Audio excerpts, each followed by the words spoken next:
Sorry, I had to fix some audio settings. My bad, gang.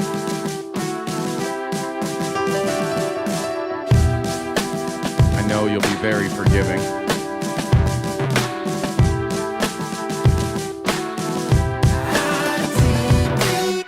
Nobody ever holds a grudge against me.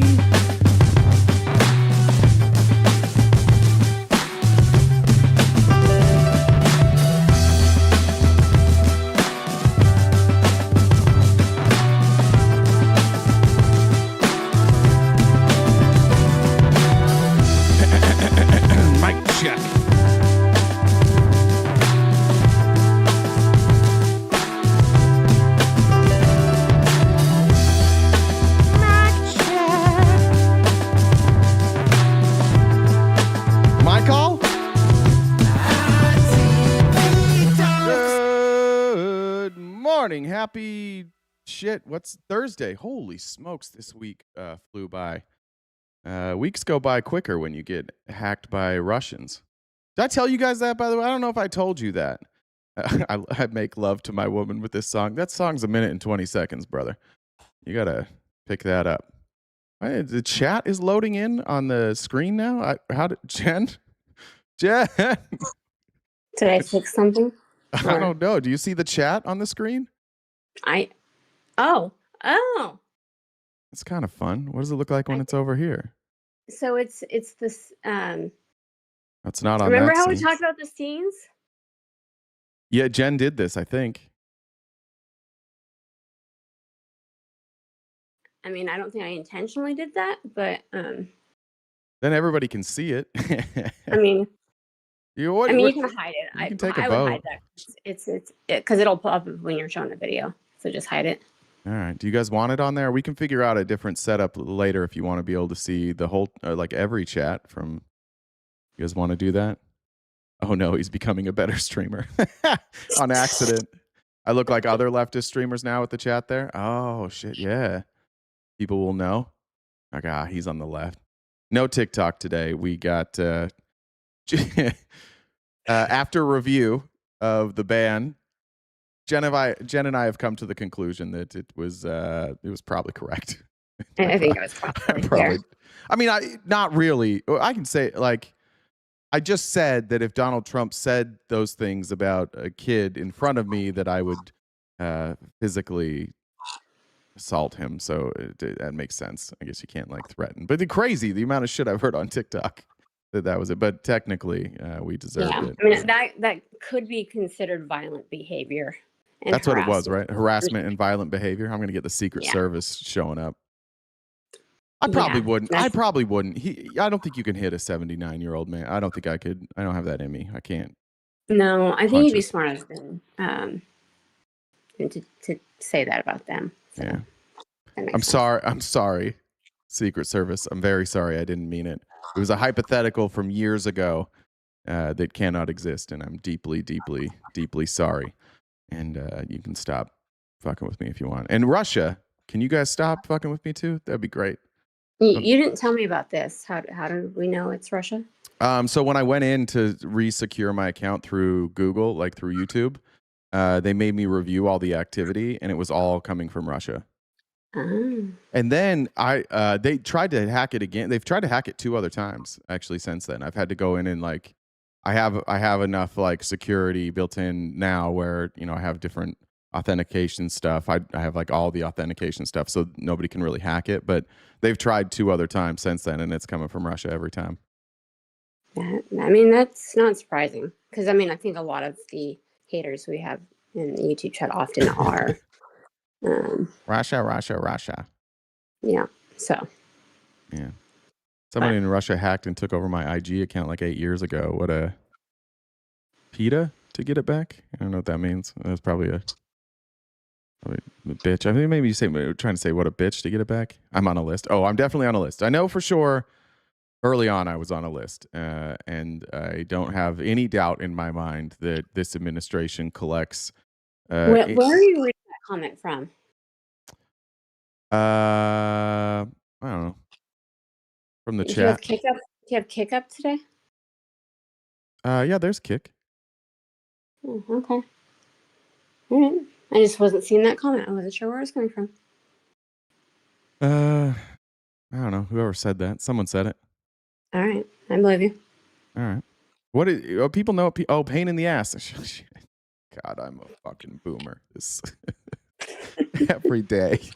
Every day, it's just like I realize I'm not even remotely cool. Am I unk or am I past that? You're a white guy. I don't know if that qualifies. Little fuckers called me unk yesterday. I went out after the stream and I took care of some stuff and then I decided to go play. I'm Chopped. Oh fuck, that's bad. Chopked's bad, right? But there were these two kids. Well, I really like these two kids, but they're like, I think they're maybe seniors in high school or juniors. And they were going to go out. And I'm like, no, I'm going in front of you. And they're like, whatever you say, unk. And then they told me that I'd better park close to the green. And that's a mean way. If you know about golfers, that's a way to call somebody old, that they park really close to the green because they can't walk far. So that sucks. Well, the next time they insult you, you should tell them to clock it. Clock it? What does that mean? Just tell them to clock it. Well, I don't know. What if I don't know what that means? But it's what all the kids are saying. Yeah, I don't want to be cool. I've given up on that. I just, it feels weird to try and be cool at this point. I mean, it's fair. That's fair. I mean, no, actually saying clock it that just means you're agreeing with them. Oh, yeah, fuck you. Why are you trying to make it's not nice. All right. We do have some tickers here, or kickers. Oh, Jen is there. I think Namasi's over there. Jay Garza, good to see you guys over on Kick. How do we have an audience on Kick? That's crazy. I don't know. Do you guys like it over? Why are you on Kick? What do you guys like about Kick? Have you ever used it, Jen? I went on there yesterday when when you said you were over there, but I mean, no, I don't. It's not something I typically use. I thought it was like Rumble. I thought it was like an alt-right place, but maybe not. I don't know. I thought it was a cheater app. I think that's Kick, K-I-K. This is K-I-C-K. Isn't that the one you were on? Yeah. Ivory just said, I heard it was a cheater app. I think that's the K-I-K one. And we were looking that. We didn't look that up yesterday. Does that even still exist? I don't know. Isn't it like a chat app? Oh, it still exists. Kick messaging. Oh. Yeah. Never had that. I don't know. Oh, sound quality is better over on Kick. They say it runs smooth, follow others, and have no issues. All right. Now I can do independent wrestling shows. That's a good idea. We had one person yesterday that I'm fairly certain I knew who it was. Yeah, but then they said that wasn't them. They're like, that's not me. But it was like I know what you're saying. We have text. We can just say text. Yeah. It was like a similar username, right? Well, yeah. So he had because I had at one point I had a list of all of a bunch of his usernames. Of course you do. I just would add to the list. I like that you say at one point, like it's still not archived. No, I still have it. I just haven't updated it in a while. That racist. What is that Justin dude still on TikTok? That was a bizarre shift by that Justin dude. He got his heart broken and then just went full white nationalist. He went from like pretending he wasn't a white nationalist to full white nationalist. Was that bouncing? You're on YouTube. Do you guys see that bouncing Streamlabs logo? What is happening? TikTok. Oh. Did you see it? I do see it, yeah. I don't know how that happened. Whatever that is. All right, cool. There's going to be some weird shit today. Watch this, Jen. You ready? I have a magic trick. Well, not a magic trick, but like, I don't want to brag, but I'm going to brag a little bit. You ready? Maybe. Do you have a joke before I do this? I mean, I would usually do my announcements and a joke. Thanks. Hey, howdy. Starting the dollar train early. Go ahead, Jen. So yeah, no, just if you haven't subscribed to us already, please do so. If you guys disagree with RTP, you can come up and talk to him. How you do that is you message me on Discord. My Discord's the same as the Venmo. Jen with 2 N's, Deb with 2 B's, the number 1. Check out the link tree in the bio I don't know if we have a link tree in the bio on Kick. I'll have to check that. No, we don't. We don't. I didn't put it in there. You didn't do that. All right, got it. On the other platforms, check out the link tree. We're on most social media platforms. We've got merch. Jay's on Cameo. We upload these episodes to Spotify. And yeah, let's see. These aren't the best ones. I have to get some new ones. Oh wait, hold on. Someone sent me a joke. Hold on. So have you seen the IT guy? I haven't. He probably ran somewhere.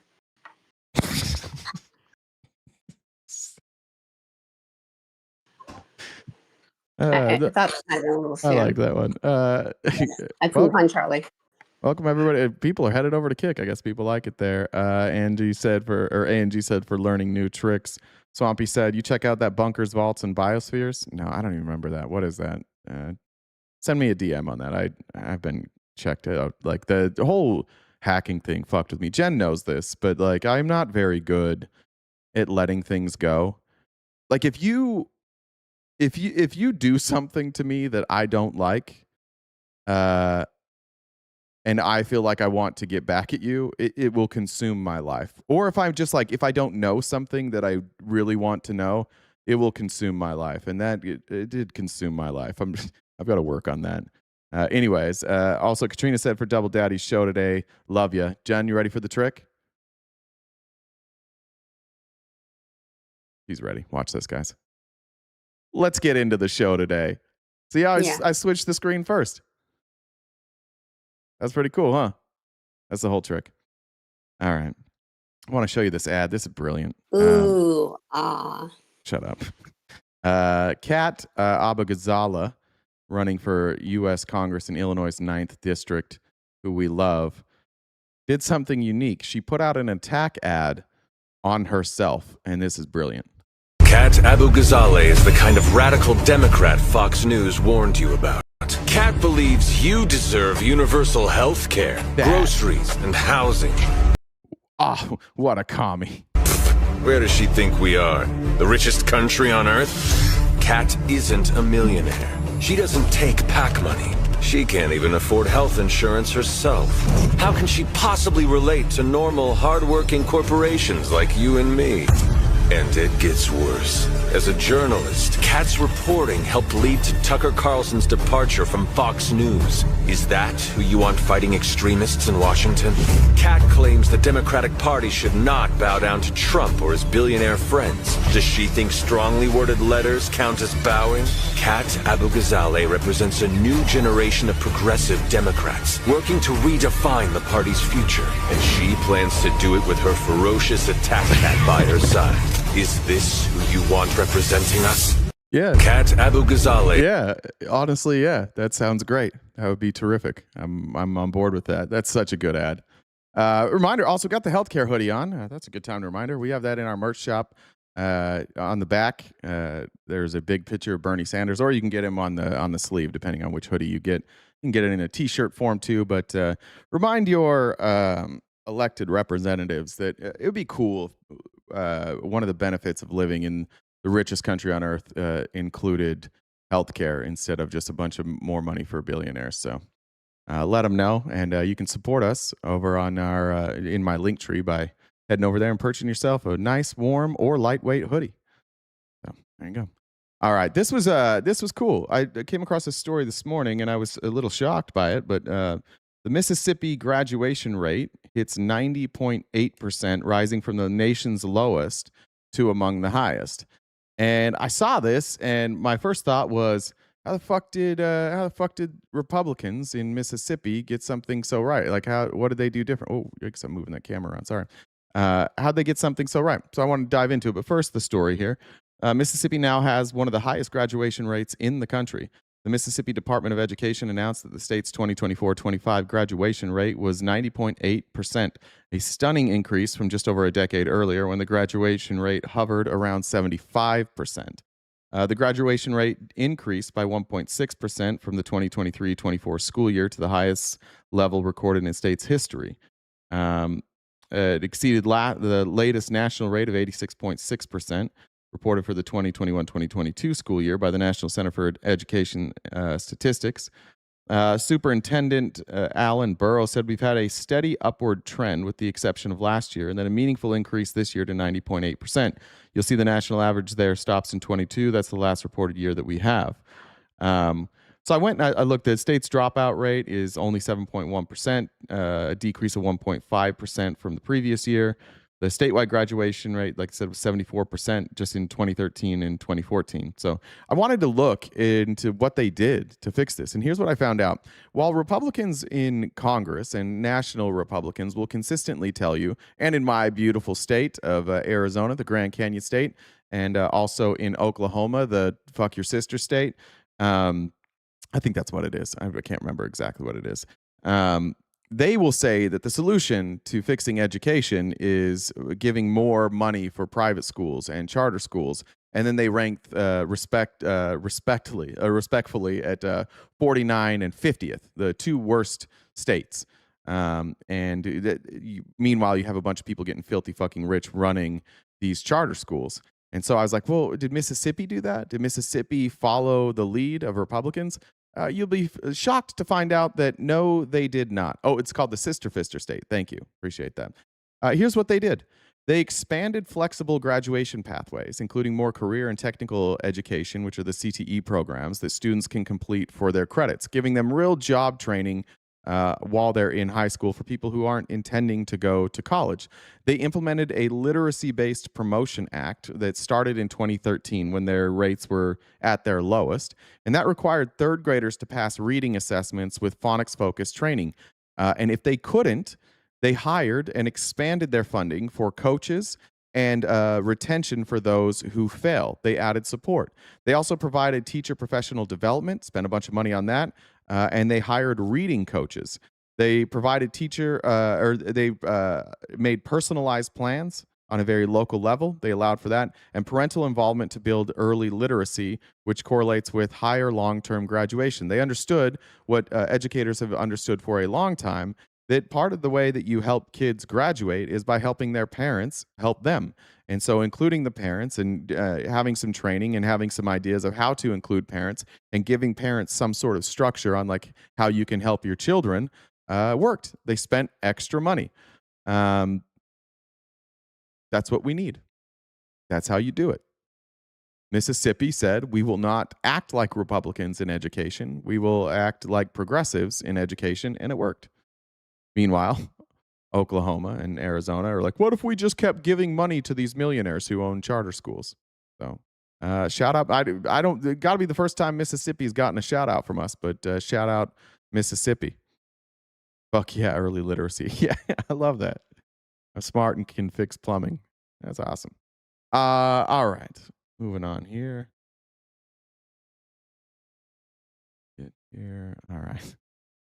We covered the State of the Union, and I was like sobering up at the end of the State of the Union, so I was ready to go home after the 17-hour speech that Trump gave. So I missed this, but this is my favorite thing. Shout out to whoever recorded this from their phone. But Derek Van Orden, who every time he's on TV, he's just like worshiping Donald Trump, chases down Donald Trump through this line, like begging to get his handshake, and the look of devastation on his face will make all of you happy. Tariffs that he did appoint her to the court, shaking all of their hands, and it was wondered going into this evening whether or not he would address them. There he is, right there, big fella, right there. He looks like I forget the guy's name. Is it Rob Reiner? Kind of looks like Rob Reiner. Speech he did bring up the court. Tap on the back. Oh, give me your hand, sir. Disappointing, unfortunate, but said he will find other ways to continue to hey, oppose those tariffs. Oh, don't worry, I'll follow you. They do work, and they also work on a foreign policy perspective, he said.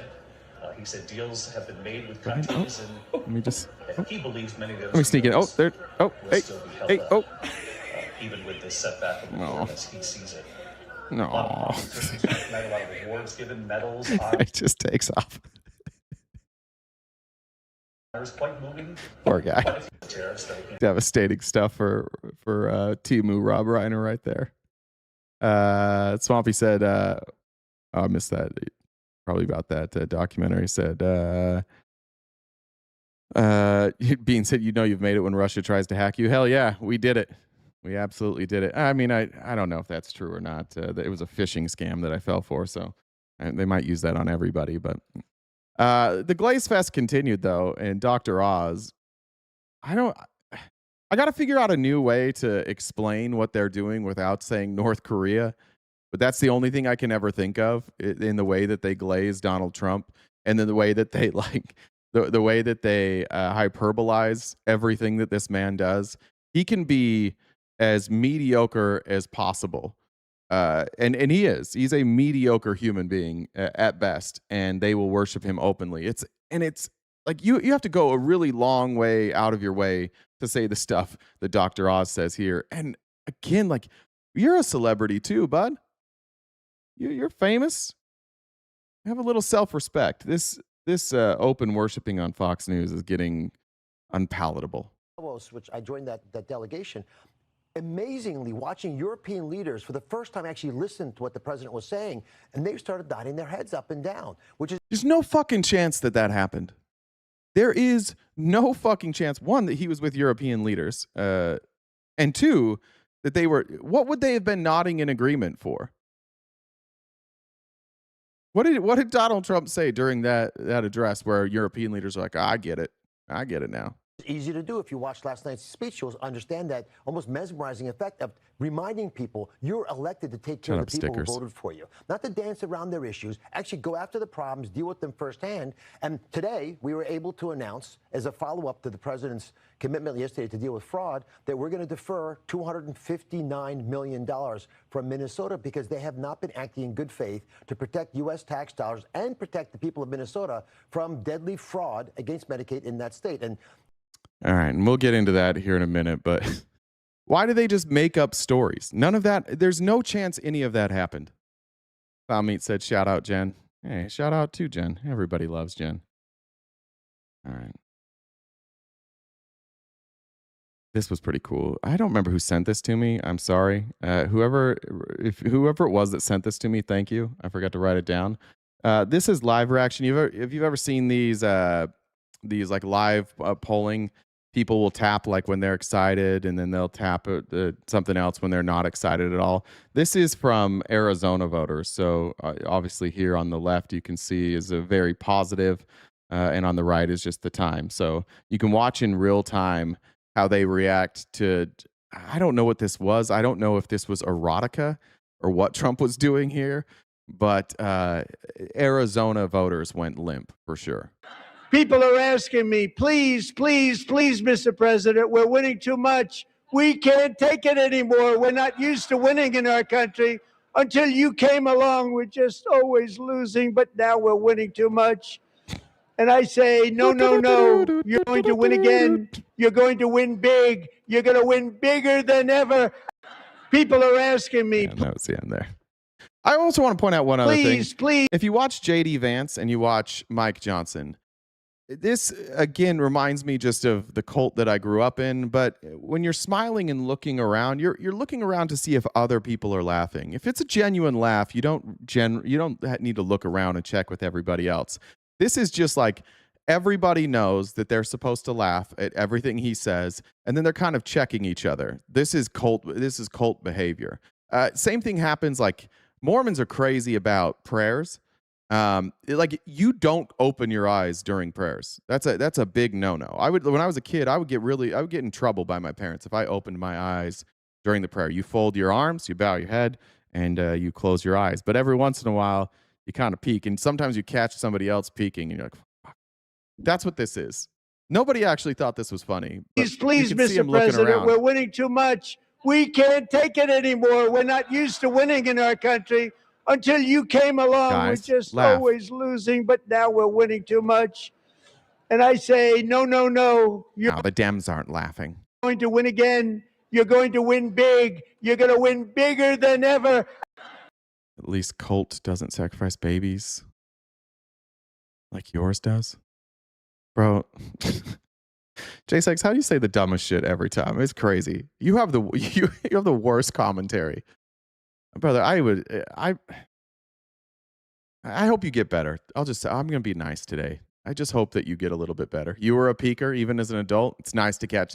It's fun when you are a peeker and you know it and you look around. Like now that I'm not Mormon, if I go to like family functions and they're praying, I open my eyes and I look for everybody else. And then you'll see somebody else with their eyes open. And it's like this nod, like, yeah, we're not in this cult anymore. Jaseks, J-sex, Jossex. I don't know. I like J-sex. That sounds better. Okay.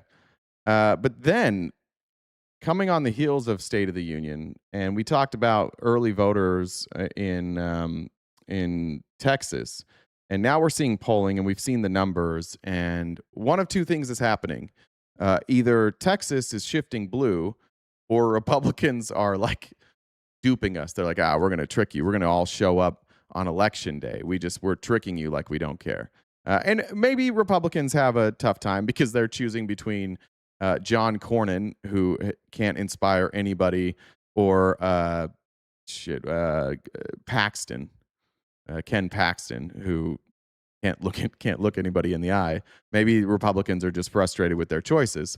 But Democrats are obviously like out registering Republicans, and they're out voting Republicans right now by a long ways. Here's Harry Enton to talk about this. Something is going on in Texas. Primaries are March 3rd. That's next week. There is a really interesting phenomenon happening, though, among who is voting. Let's get to CNN chief data analyst Harry Enton. We're not even exactly talking about the candidates here, which is why it might be even more important. No, mind blown, to quote the show Blossom Joey. Whoa! Mud pots. I swear the polls are just gaslighting tools for Democrats to get hopeful. If you can say anything about people on the left, it's that we don't fucking believe anything. We're always counting on being disappointed. I'm not mocking. I feel the same way, but that is us. We're always like, yeah, we'll see. We can never accept a win.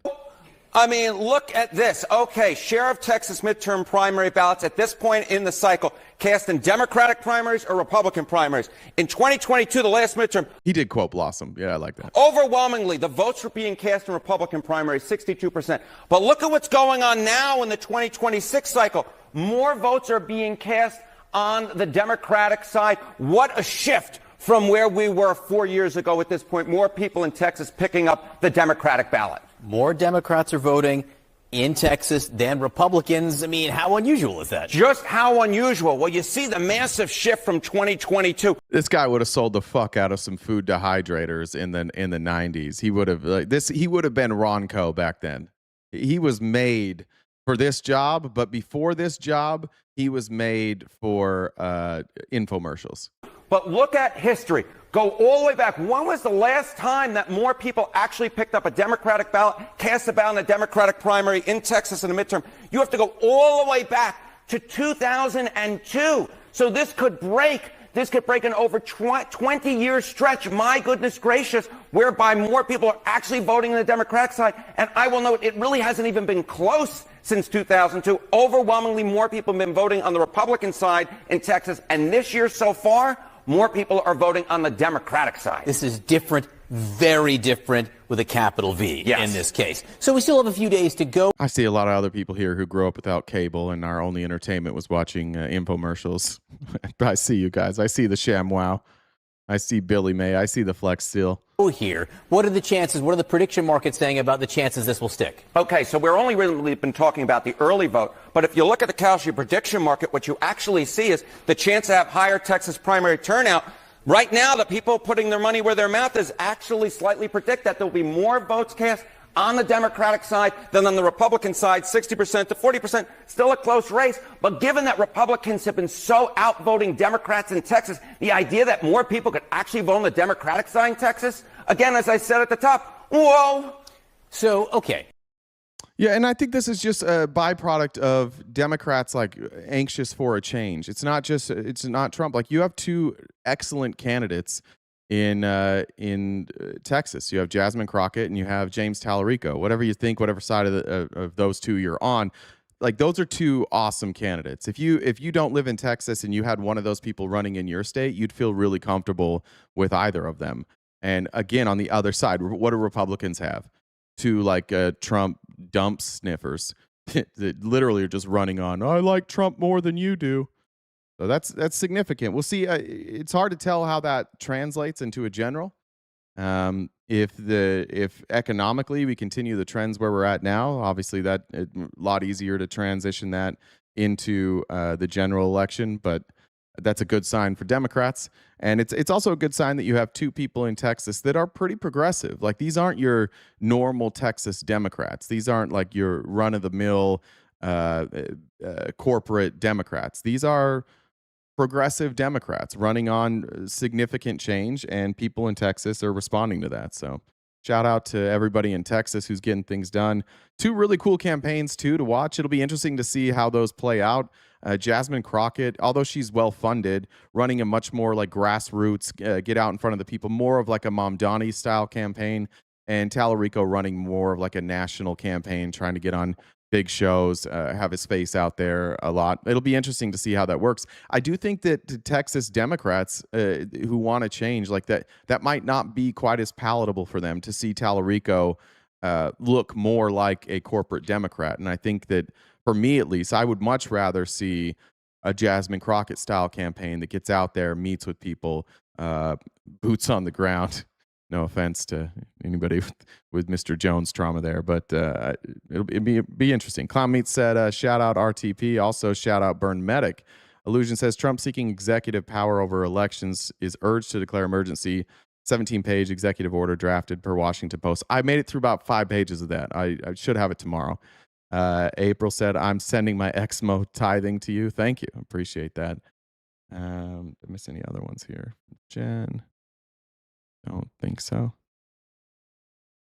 right, thanks, guys. Knocking out that gift goal early. I appreciate it. All right, let's get to something is going. JD Vance here.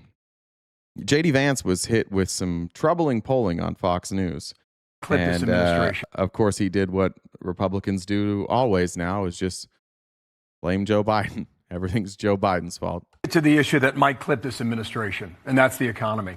On screen now, we can show you 3 of the most recent polls about the economy. How about Americans? Sorry, Chris said we need to start referring to the files as the Trump Epstein file, since he loves his name on everything important. Sorry, I missed that. That was like 10 minutes ago. Are feeling about it. Everything in red. Our Fox polling disapproves at 59%. Oof. Washington Post, ABC News 57%. Wall Street Journal at 54%. That's bad. That's not good. I know that, one of the things I hate about politics is that if you see this as a politician, you have to spin it. But the truth is, that's not good. If he was telling the truth, he would just say, yeah, that's bad. We probably should worry about that. It doesn't appear that what we're doing is working with Americans, but of course he can't say that. Seems like you're pushing a car uphill, and you've got 9 months to turn it around. You know Democrats are juiced. They are ready to vote tomorrow.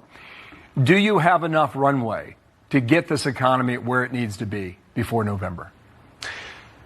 Well, Bill, in some ways we are pushing a car uphill because the Biden administration left us such a disaster of an economy, the highest peacetime debt in American history, skyrocketing inflation, a lot of Americans who had lost. Just stop. I don't know why Republicans think they can run on this. Stop it. You can't run it. If you get in a debate, you're so fucked with this. This works on Fox News. It works in a clip like this. But any of these Republicans that have to go and toe this line in a debate, this is how it's going to go. They're going to say the economy hasn't recovered.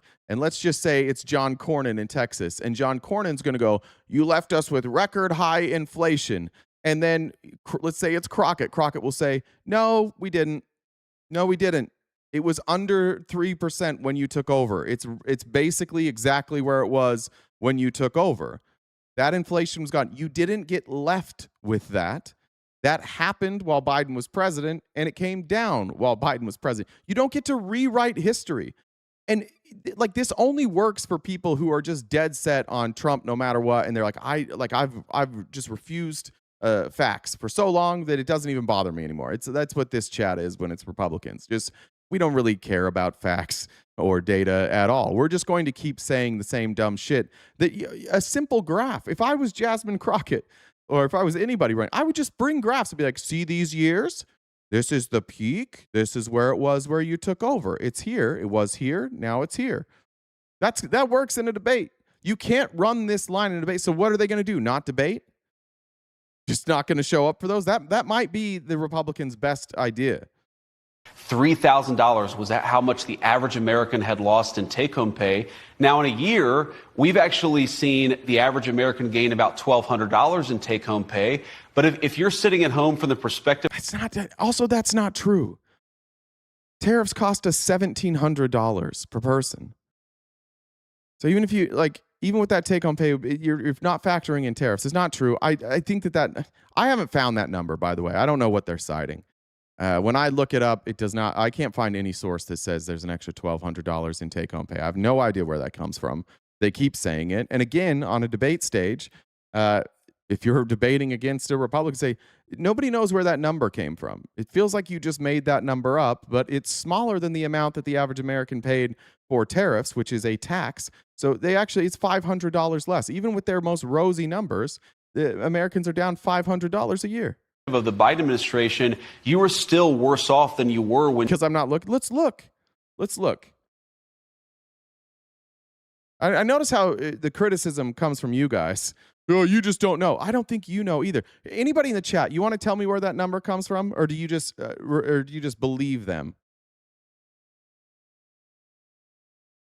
Let's let this play while I look that up. Joe Biden took over. So we are absolutely pushing that car uphill. But here's the good news, Bill. I think we're about to get over the hump. I think that tax season is around the corner. A lot of Americans, because of no tax on tips, no tax on overtime, no tax on Social Security, they're about to get a massive tax income refund. We've seen this massive trillions and trillions of dollars coming into our country to build new factories. Those construction jobs are starting to hit the economy. Then the manufacturing jobs, once those factories are built, will hit the economy too. So I think that we've got a lot of momentum here. But the president said this last night. We inherited a mess.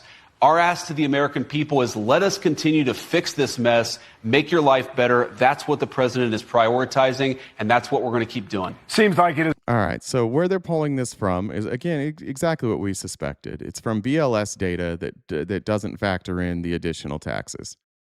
It's exactly what it is. So you had we can show you here. The employment situation here, total non-farm payroll employment rose by 130,000. Unemployment, where's the take-home pay? Long-term unemployment, labor participation, number of people part-time, labor force. Let's see where they have. In January, average hourly earnings for all employees on private non-farm payrolls rose by 15 cents or 0.4%. What is it year over year? 12 months average hourly earnings have increased by 3.7%. And then I assume then they take the average median household income. I mean, it's not dollars.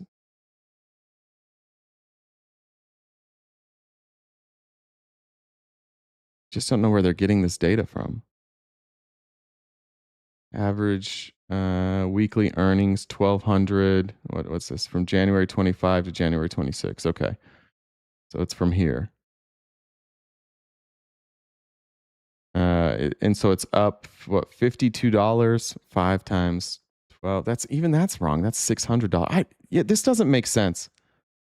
Am I doing that math right? $600 if you, it's an average, it's $50 more per week. $52, so it's $624. It's not 12. Or then they're just like took it to Trump. He's like, double it. Like, we're looking at their reporting. I don't know if you guys can see it here. Yeah. You can see here, these are the average weekly earnings. Went from 1,200 in January of last year to 1,274. Am I doing that math right? This is what they're citing.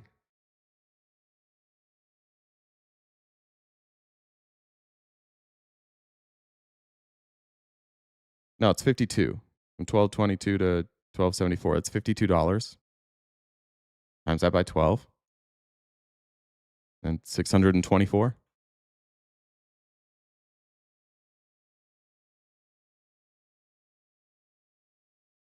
Is that Common Core math? And then Trump just says double. Okay, that's so. So they'll be able to fact check that. All this shit that they keep telling you, like on a debate stage, it's going to be a real fucking problem for them. You can't just always lie. It works when you're this administration and there's no pushback allowed. But when there's pushback allowed, that's going to be a problem. Sherry said, I have a joke. So honeybees die after they mate. So it's basically honey, nut, cheerio. Oh, I mean, what a good way to die, though. I guess if you're gonna go out, that's probably the best way to die. Good way to go for the honeybees. Think they know that? They have any coherence there? Any sentience? All right. So there you go, Republicans. We fact check for you. For you guys are like, you don't check. We checked for you. I did the math for you, and it doesn't add up to what they're saying. Wait, weekly earnings, not monthly. Yeah, that's usually how they base it. They usually base it on weekly earnings. Okay. After all that, after lying to the American people, like the economy's not our fault, it's Joe Biden's fault, and we're going to make fake claims about how much more Americans are making, which Americans know how much more they are or are not making, which means that, what's that? $1,100 that they lost out this year. Take the tariffs of $1,700 per person. That means they're down $1,100 on the year. So now the way that we're gonna sell the American people on this now is tell them, hey, stop looking at your pocketbooks, stop looking at your bank account. Affordability is a hoax, and here's how we'll fix it. So we're announcing today that we have decided to temporarily halt certain amounts of Medicaid funding that are going to the state of Minnesota in order to ensure that the state of Minnesota takes its obligations seriously to be good stewards of the American people's. We're going to just stop giving federal money to blue states. That's what we're going to do. We're only going to investigate fraud in blue states. Donald Trump's going to pardon fraudsters that give him money. And now we're going to rip money out of the hands of poor people in blue states. That'll do it. That should fix it. Tax money. Now, what is this going to mean? What this means is that, first of all, the providers on the ground in Minnesota have actually already been paid. No, I don't think it's legal. Like, it's going to be challenged and it's going to go, but it's going to take forever and it'll get to the Supreme Court. So what Minnesota's going to do, you're going to see Tim Walz come out here, and Tim Walz is going to say, the federal government's not going to reimburse us for this, because the state pays it first. And then the federal government reimburses. And Tim Walz is going to come out and say, the federal government's not going to reimburse us. We're going to keep paying it. We'll take care of you, and we'll fight this in the courts. And they'll probably run a deficit in Minnesota until they win in the courts. You can't do this. You can't just selectively choose states and then withhold federal funding for political purposes. This is like, this administration, it seems like they're trying to lose. Like they are making all of the wrong moves. None of this works. You can't go hurt poor people because fraud was committed. I actually sat with my Republican friends yesterday. I went out and golfed, and then there was a group. Actually, you know what? It was. You know what? I was just thinking about this now that I think about it. I sat at a table at a Republican golf course. The person directly to my left is an anti-Trump independent. The person left of him is a conservative, but like a Canadian conservative who hates Trump. Across from him, you have somebody who's married to an immigrant, never talks about his politics, but always after it, when we used to have political agreements, he'd always come up and fist bump. And then you had a conservative, and then another like, I don't like Trump independent. But the only conservative at the table, we were talking about a friend of mine who I've mentioned before, got kind of hosed because when they cut Medicare, he's got a child with autism, and there was help from the state. And you have two parents with a child under the age of 5 with severe autism, and both parents work, and it was really difficult for them. But the state was helping, so they had somebody there every single day to help and do like. I don't want to call them drills, but they would work with the child, help her learn to speak, handle her feelings, but more importantly, like give the parents a break. And they don't have that anymore. My friend's really struggling. Like both parents, their mental health is really struggling. And so they asked me about him, and I just said, yeah, he's having a tough time, but dude, he's tough as hell, and he's getting through it. And my one conservative friend's like, I feel that, and I remember that. He has an adult special needs daughter, and they were able to get help with their daughter until now. And so now, because of their finance, they can't afford that. Now they don't have that help. And now mom's back full time with their daughter. And they just don't think about how this affects regular people. And that person won't vote for Republicans who are going to cut this again. Not going to do it. These cuts are not a good idea when people are struggling. It really does seem like they are taking the worst possible position on everything. The state has paid those providers the money. What we're doing is we are stopping the federal payments that will go to there it goes. Occupational therapy and speech. Thank you. The state government until the state government takes its obligations seriously to stop the fraud that's being perpetrated against the American taxpayer. So what is it, like 90? I don't even know. The number's higher now, but there was like 90 plus indictments. What more do you want the state to do? What else can the state, what else do you want Minnesota to do? They're indicting people. They've prosecuted people. They've arrested people. People are going to jail. What are you asking Minnesota to do now? These are terrible policies. And it really does. It does feel like somebody behind the scenes is like, well, you got to get Democrats back in here. So you guys go out and do the wrong policy every fucking day, please. Amber said President Biden signed the Secure 2.0 Act into law in December 2022, which introduced a federal savers match of 50% on retirement contributions up to $1,000 for eligible individuals and $2,000 for couples starting in 2027. Not Trump's plan. Thank you. I was unaware of that. Amber, you are a fucking encyclopedia. Every time you send a super chat, it's just something that I don't know. Well done, Amber. Okay. Here's some more stuff that's deeply, deeply unpopular. Now, most people in America agree with this, and everybody that voted for Trump that said, like, no new wars would have agreed with this a little over a year ago. Here's Ro Khanna announcing some legislation that, again, him and Thomas Massie working together, that is like an 80-20 issue, and it's going to get voted down. Mr. Speaker, another war in the Middle East is not America first. That is why Congressman Massie and I will introduce a bipartisan Iran war powers resolution. America first means Congress first on matters of war and peace.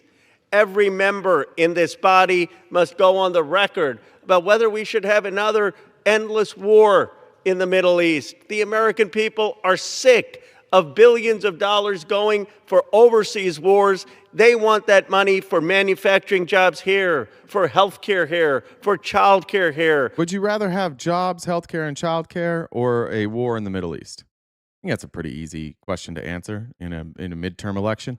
For education here. There is no doubt the Iranian regime is brutal in killing protesters and murdering their own people. But an American war will only inflame nationalism and will not prevent them from getting the bomb. We need a better approach. We need to focus on our country's economic development. And all this War Powers Resolution Act basically does, it says that you can't just keep bypassing Congress and going and blowing people up. They're going to force a vote on this, which is for you. It's for every one of you. If you're a fan of democracy, this is for you. If you're a fan of dictatorships, this is not for you. If you're a person who doesn't agree that Congress should be involved in this, great. But like, you are fascist, you are authoritarian, and you are what you are. But admit it. I mean, it gets really old having Donald Trump cite the founding fathers and the Constitution for 17 hours during the State of the Union and then openly just advocate for, the Constitution doesn't really matter. We don't need to worry about that anymore. Deeply unpopular. Going to war with Iran is going to be deeply, deeply unpopular for a couple reasons. One, we've all seen this game before. We know what wars in the Middle East look like. They never pan out. And two, nobody has been able to explain to us why we should be so worried about Iran. Oh, I have a beard hair that's sticking straight up. It's going to my nose, or mustache hair. Why? What are we doing here? Why are we bombing them? Why do we want to take them out? You guys in the chat, you want to tell me what it is? Why it's worth it to go over there and get in a war? I have no fucking idea. They're bad. I watched. I was listening to. I don't know. It's probably Logic's live yesterday, Logic and Liberty, but it was in my pocket, so she was there. But I heard them justifying kidnapping Maduro, and their justification is like, he's a dictator. Okay, we don't do that. But we don't do that. We don't decapitate dictators. Only when Israel wants us to. Like, What about Kim Jong-un? We're not going to go after Kim Jong-un? What about Putin? We're not going to go after Putin? What about Xi? We're not going to go after Xi? We don't really care that much about dictators. Unless we want their resources. Or Israel's like, do it. And we're like, okay, we'll do it. Anybody? I'm trying to look and see if any Republicans had an idea for this. Because the Bible says we got to be a vassal state to Israel. It's true. They could have nuclear weapons in just 2 weeks. These are the longest 2 weeks ever. It's been like 30 years of 2 weeks. No surprise here. The worst Democrat in the country, John Fetterman, without knowing anything about Ro Khanna's and Thomas Massey's war powers resolution, just defaults to Israel. Here is, I forget this guy's name. Andrione. He reports for a drop site. On Senator Julian, there you go. Julian Andrione. Paul and Senator Kane's war powers resolution to... Is that coming up? Yeah, they just... Oh, I didn't know that for sure. Well, then... I guess in the Senate, it's Paul and Tim Kaine. That's a down. Down? Oh, yeah. Why is that? No. I mean, I voted no on it earlier, and I supported striking the nuclear facilities, and I think it probably will become, appropriate to do that. We can never allow... If anyone in the Senate... What about the tens of thousands of protesters they slaughtered? Yeah, well... That would make sense, but then we would, if that's what we really were worried about, if we were worried about invading countries because they're slaughtering innocent people, then we would have invaded Israel too, right? We'd invade Russia. We'd invade North Korea. We would do this at a lot of places. Again, don't be distracted by bad things happening in other countries and thinking that it's our job to fix it. It's only ever our job to fix it when it's going to be in our economic benefit. The reason that those people are protesting, by the way, is because they want a new government. They're allowed to do that. And if the government takes them out, look, what do you think? We're suddenly a friend to Iran? Now it's our job to go in there and take care of that? It was no new wars. It was, we're not the world's police. Last December, leading up to the election, all of you, we're not the world's police. We got to no more funding to Ukraine. Oh, we can fund Israel, I guess. But no funding. Now it's like, yeah, fucking bomb them all. When am I going to move to China? Maybe I will move to China. Maybe I will. When are you going to come? When are you going to have a good point? When are you ever going to say anything, Jody, that isn't just like whataboutism, dog shit, third grade arguments? That's the better question. I don't know how to respond to this man, so I'm going to call him a communist and say that he should move. You're lucky there's people like us in this country. If our country was full of dipshits like you, we'd be in a lot more trouble than we are now. I know that your head is literally inside of Donald Trump's ass and you don't have a single thought of your own. It's just like ad hominem bullshit because you don't know how to respond to any of this. But I've asked you a bunch of questions, like explain what's going on in Iran, explain why we need to bomb them. I don't want to do that. I just want to be mad at you for not having your head inside of Trump's asshole, too. Senate thinks we should never allow Iran to... Yeah. If anyone in the Senate doesn't want to acquire a nuclear bomb for Iran, then we have to make that and put that on the table. And let's get back to this sentence again. What he is incoherent. What is he saying here? We should never allow Iran to... Yeah. If anyone in the Senate doesn't want to acquire a nuclear bomb for Iran, then... If anyone in the Senate doesn't want to acquire a nuclear bomb for Iran, that's not what we're debating, sir. This man is entirely incoherent. He's just like, oh, fuck, I know who signs my checks.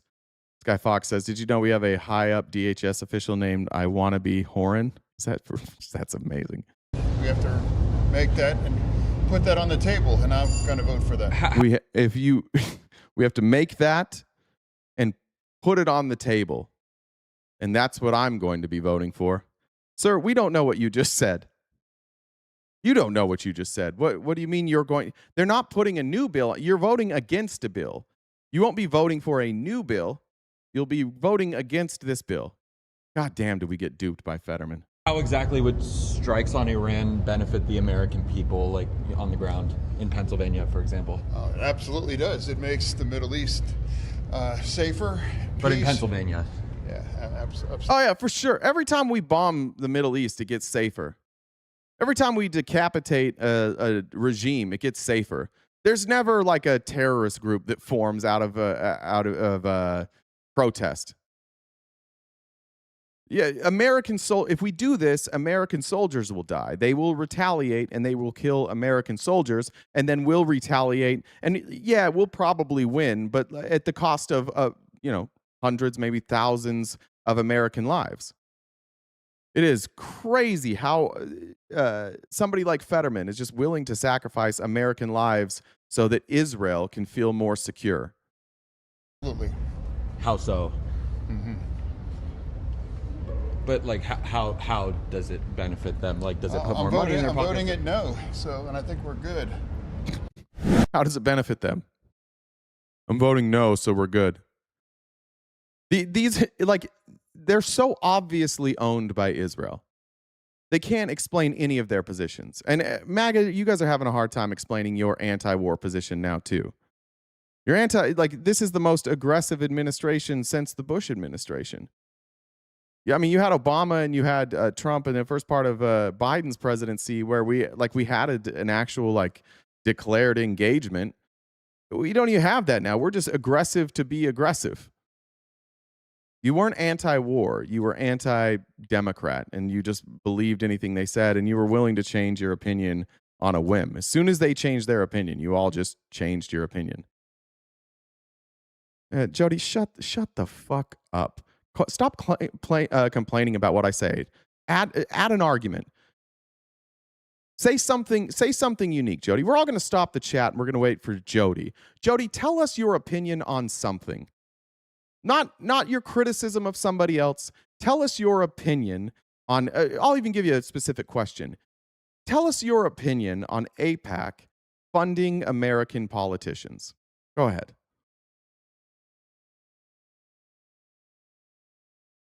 She's in the YouTube chat. This is Jody. Jody just shows up every day and cries. It's the Republican Party is just agreement. I have to wake up every day and be a victim. Give us anything.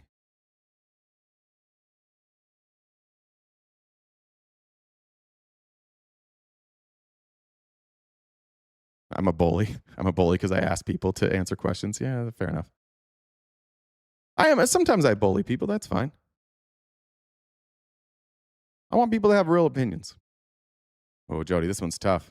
A lot of comments coming from Jody until you ask for an opinion. Jody, we will have to mute you if you don't answer this, by the way. We're going to have to, when I stop the show, that's kind of how this goes. I can't play my music. I had to reset my Stream Deck, so all I have is the theme song here. So I don't even have my Blue Chew ad. I think you're a major sponsor of the LGBTQ community. Hey, see you later, Jody. Mute Jody for the rest of the live. And Jody, suck my ass. Have a good day. Incapable. Completely incapable. I asked her to share her opinion on fucking AIPAC, and she's like, you support the LGBTQ. Jesus fucking Christ. You guys are pathetic.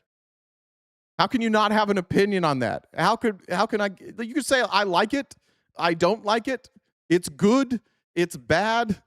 Literally any other answer would have been better than that. Well, I just don't like this guy. Casey said, tell your friend with the special needs child about Ryan House for free respite care and amazing support. They're affiliated with Phoenix Children's Hospital. Thank you, Casey. I will. I read that one already, too. It's good to get Jody out of here. Sorry, Jody. Gotta be better, though. Okay. This is a good answer. Here's another Democrat that, unlike John Fetterman, same reporter here, it goes to Ruben Gallego, who is my senator, who, frankly, I have not been a fan of, but recently growing on me. Here's what Ruben Gallego said about going to war with Iran. And by the way, he served. Really quickly about Iran, President Trump met with some journalists today for lunch, as is tradition before State of the Union. But he told them that Tehran is more invested in negotiations than he is, or that they want to make a deal more than he does. And so I'm sort of wondering, it seems like he's not that invested in diplomacy, and so I'm sort of wondering, like, why we would even attack Iran in the first place, or why they're even invested in this. Well, I don't know. That's the problem, right? Why are we deciding to attack Iran? How is this in our best interest? How is this our national interest? I thought we obliterated their nuclear stockpile before, right? So what happened here? We're going to end up, the way it's going, in my opinion, is that we're going to end up attacking Iran. And I don't think that's in our goal. It's in our national interest. I don't think it's actually going to end up accomplishing much of anything. It actually probably more be destabilizing than anything else. When there was already a good to see you, Hank. Good situation, if we're actually just talking about the nuclear threshold situation with the JCPOA. So they pulled us out of the JCPOA, they put maximum pressure on Iran, and now they're basically saying, this is the Trump administration, the only solution is war, when they basically created a scenario for that. And at the same time, you know, they're good. There we go. Because Iran, first of all, way better answer than John Fetterman. He seemed to know what he was talking about. Fetterman had no fucking clue. But Maggot, thank you for saying that. It's because they threatened Israel. Well, Israel's threatening them too. But either way, when somebody threatens Israel, is it our job to go clean up their shit? That's now our job in this country. I appreciate you being honest. I could give a fuck about Israel. I'm not super pumped about funding war criminals. Israel's killed far more innocent people than Iran. Yeah, they have to drag us into war, guys. Certainly is some elements, you know. It's maybe you're being sarcastic. Maybe you're not mad. I apologize if that's true. Especially within the Netanyahu government that want to see this happen. And they've been trying to get this to happen for 30 plus years. And at the end of the day, it's not going to topple Iran. It's going to destabilize, the region more than anything else. And we shouldn't be going to war in the Middle East at all. I think people are sick of fucking wars. And I'm sick of fucking wars. And if what we thought happened in Iraq was tough, Iran would be much, much tougher. If it's not on behalf of the American people, because you sort of said it there, it's not really in our best national interests on the ground or really for the government. And I think a lot of people agree with that. Who are we attacking them for? I mean, there's definitely one foreign government that's been advocating for it for decades. And there also could be, it could be Israel as well as, a lot of the Gulf countries too. Saudi Arabia, UAE, they have long-standing rivalries with Iran. But either way, we're not here to be in the employ of those three countries. We fight and care about our national interests, and it's not in our national interest to go to war in Iran, and certainly not for the stated reasons we're saying right now. And by the way, they're not even having stated reasons. They're just basically, positioning everything and just making us trust them. And when it comes to my experience as someone that got sent to illegal war, I'm not willing to take that chance. More broadly on special interests, I mean, do you think that big oil defense contractors, the people that are sort of have a financial interest in the acceleration of this and donated to Trump's campaign, donate to members of Congress, do you think that has any role in it or no? No, but I do think what it probably has a lot of role into it is the relationship that Donald Trump has with a lot of the kind of Gulf country leaders. Yeah. The relationship he has with.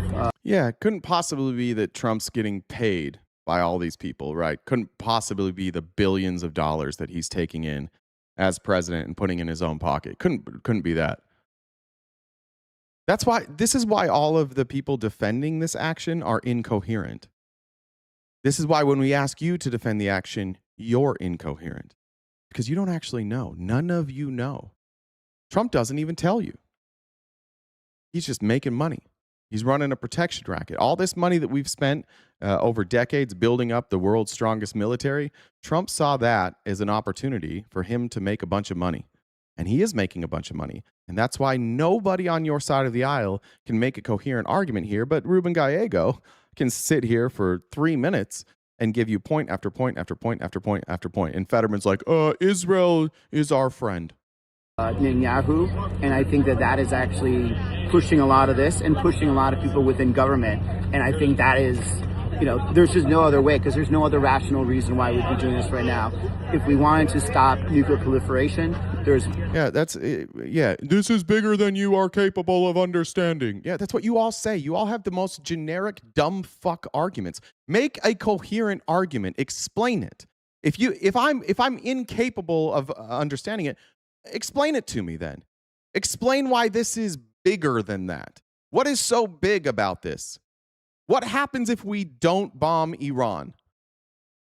David, now we're going to stop it for David Thompson. David, what if we don't? Venezuela and Iran supply China with their energy. Okay, who cares? Why do I care about that? Why do we need to bomb Iran for giving China their energy? What happens if China keeps getting energy? We'll keep doing. We'll walk through this, David. I appreciate you engaging here. I'm not. I think it's fine for China to buy Venezuelan oil. I have a problem with that. What's wrong with that?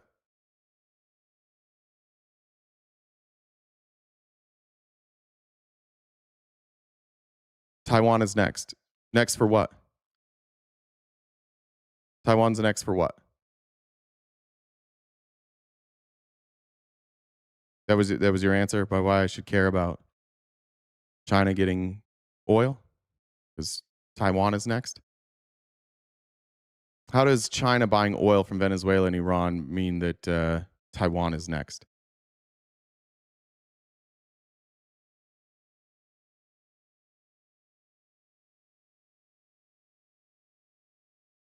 How quickly this falls apart.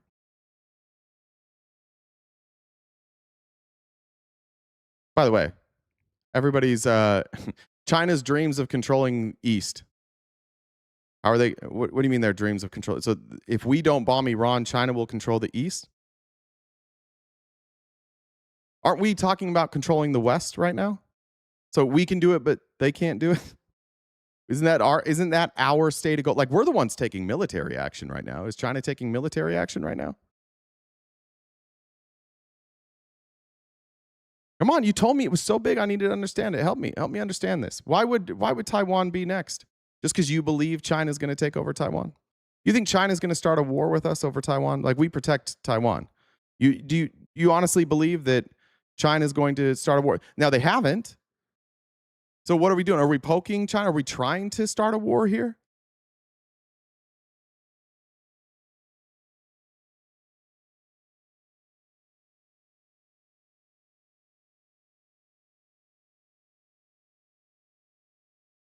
David? No. All right. Let's show the Republicans trying to explain this.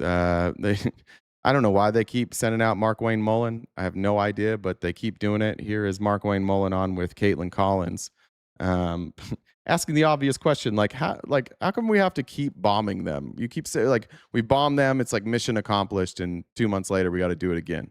Arabia, out of UAE, out of Kuwait. I think people see the risks for sure, obviously, in a nuclear-armed Iran. I think it's just hard sometimes to get your head around that we were told last summer it was obliterated, and now we're saying a strike might be necessary if the talks don't work. But obliterating is much different than they're rebuilding it. They are perfectly trying to rebuild it. Why do you think China and Russia is silent on this? But how can you rebuild it if it was obliterated? But I'm just saying, but why do you think China and Russia is... But how can you rebuild it if it was obliterated? Let's also point out what was obliterated. They didn't have nuclear weapons. They were enriching uranium.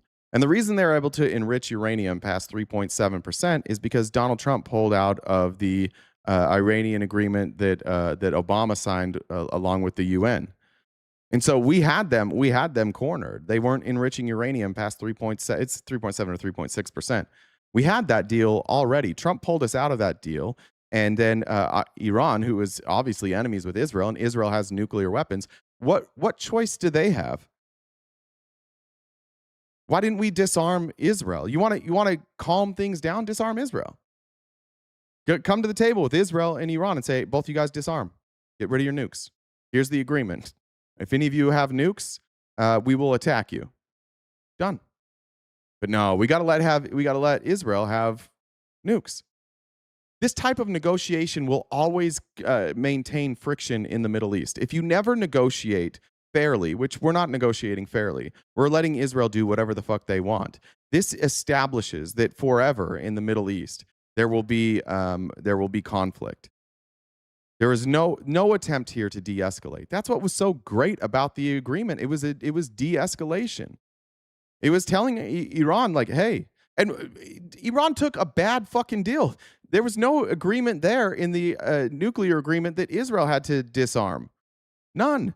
In fact, it's our policy as a country that we won't do business with anybody who doesn't sign on to agreements to not proliferate their nuclear stockpile. We don't even have transparency. We know that they have nuclear weapons, and yet we break our own rules for them.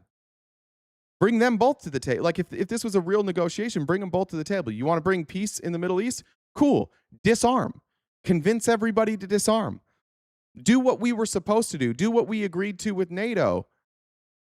The United States is a superpower, Russia's a superpower, China's a superpower, and we will hold each other in check, and we will have agreements with these other countries. Use our power as leverage to keep other people in check and stop them from being violent, but we don't do that. Why? It's really fucking profitable to continue to have war. And it's really easy for small-minded people like Mark Wayne Mullen to just think that war is inevitable and it's just part of life. And that we always have to worry about fighting our enemies, and that we can't have diplomacy. Have some fucking diplomacy, please. Go back here. I want to show this clip because Mark Wayne Mullen says something really stupid, trying to make a point. Again, stop trotting this guy out there, Republicans. You have better than this. Stop putting him out there. But how can you rebuild it if it was obliterated? But I'm just saying, but why do you think China and Russia is... But how can you rebuild it if it was obliterated? I've already explained that. How do you rebuild your legs after you shatter them? How do you... You don't. If you shatter your legs, you can't rebuild shattered legs. You can rebuild a break. If your legs are shattered, you cannot rebuild them. There's no structure there to build on. If you have a broken bone and there's some structure there that you can use screws and plates, yeah, you can fix it. Never really the same, but yeah, if you shatter your legs, you can't. So that was a tough one. You rebuild a house after it's been knocked down by a tornado or a hurricane. You can rebuild things. The foundation may still be there.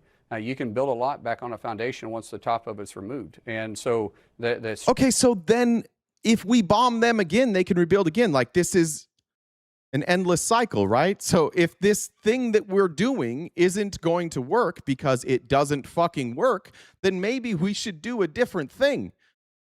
They're just flat out admitting that nothing, like bombing will never work because they'll just keep rebuilding. Unless Iran agrees to take down their uranium enrichment and agree to never have a nuclear weapon, which we had that agreement before Trump came into office the first time. We had all of that. All these things that Trump is saying we have to have now, we had that in place. He withdrew from it because Israel pressured him, and he's stupid, so they're just like, Obama did this, and Obama's dumb. He's like, oh, Obama did it? I better undo it. I hate Obama. And he just did it. Yeah, definition of insanity. Exactly.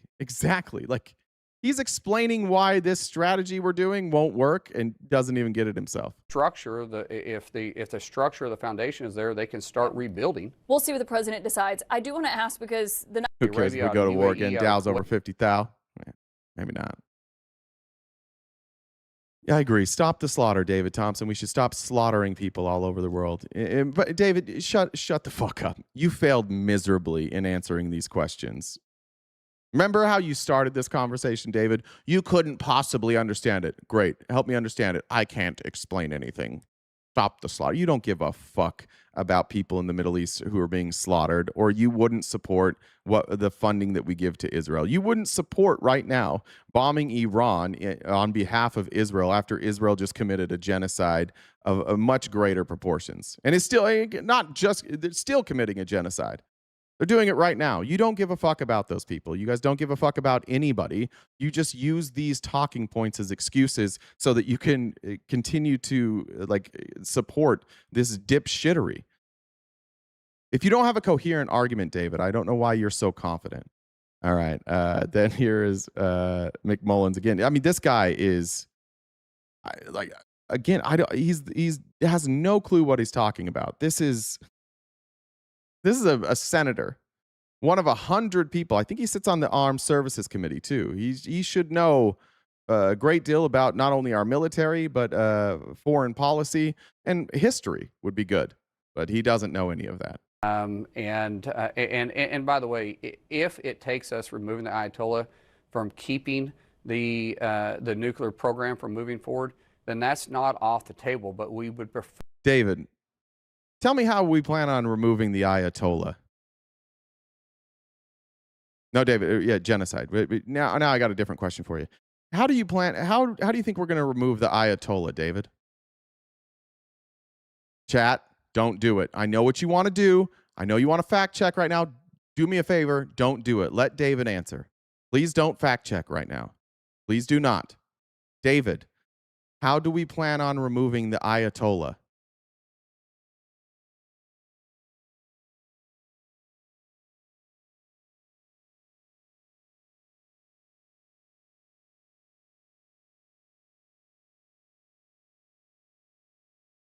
Massey? No. David, how do we plan on removing the Ayatollah? Don't say Massey. Uh-oh. David's getting his pants pulled down. Missed. Try again, David. How do we remove the Ayatollah, David? How are we going to do it? Here, I'll play the clip again here. It's removing the Ayatollah from keeping the nuclear program from moving forward. Come on, David. How do we remove the Ayatollah? Gotta be an answer for this, right? Talk to Madurai, okay? He died in 1989. He's been dead for decades. How does Mullen not know this? How do you not know this? This is the same guy, David, who just told us all, this is too much for you guys to comprehend. He's been dead since 1989. We can't do shit to him because he's fucking dead. His bones are now, they incinerated. There's not even bones of him anymore. He's fucking dead, and he's been dead since 1989, David. Take the L, bud. You don't know what you're talking about, just like he doesn't. Then that's not off the table, but we would prefer diplomacy. The reason why the president has put so much resources in the region is because he wants options. And Chairman. Oh yeah, they might rebuild him. That's right. Good point. His bones have been shattered. You can rebuild the Ayatollah. Kane is providing those options for him. Right, but that would be regime change if they took the Ayatollah out. If that's what it takes to keep them. Come on, Kate. How far do you support? How far do you support that going? It. I mean, would this be a one and done strike, or would you support a limited military operation? I don't think we had to put boots on the ground. I don't think that's necessary. We were able to track them down once. We can definitely track them down again.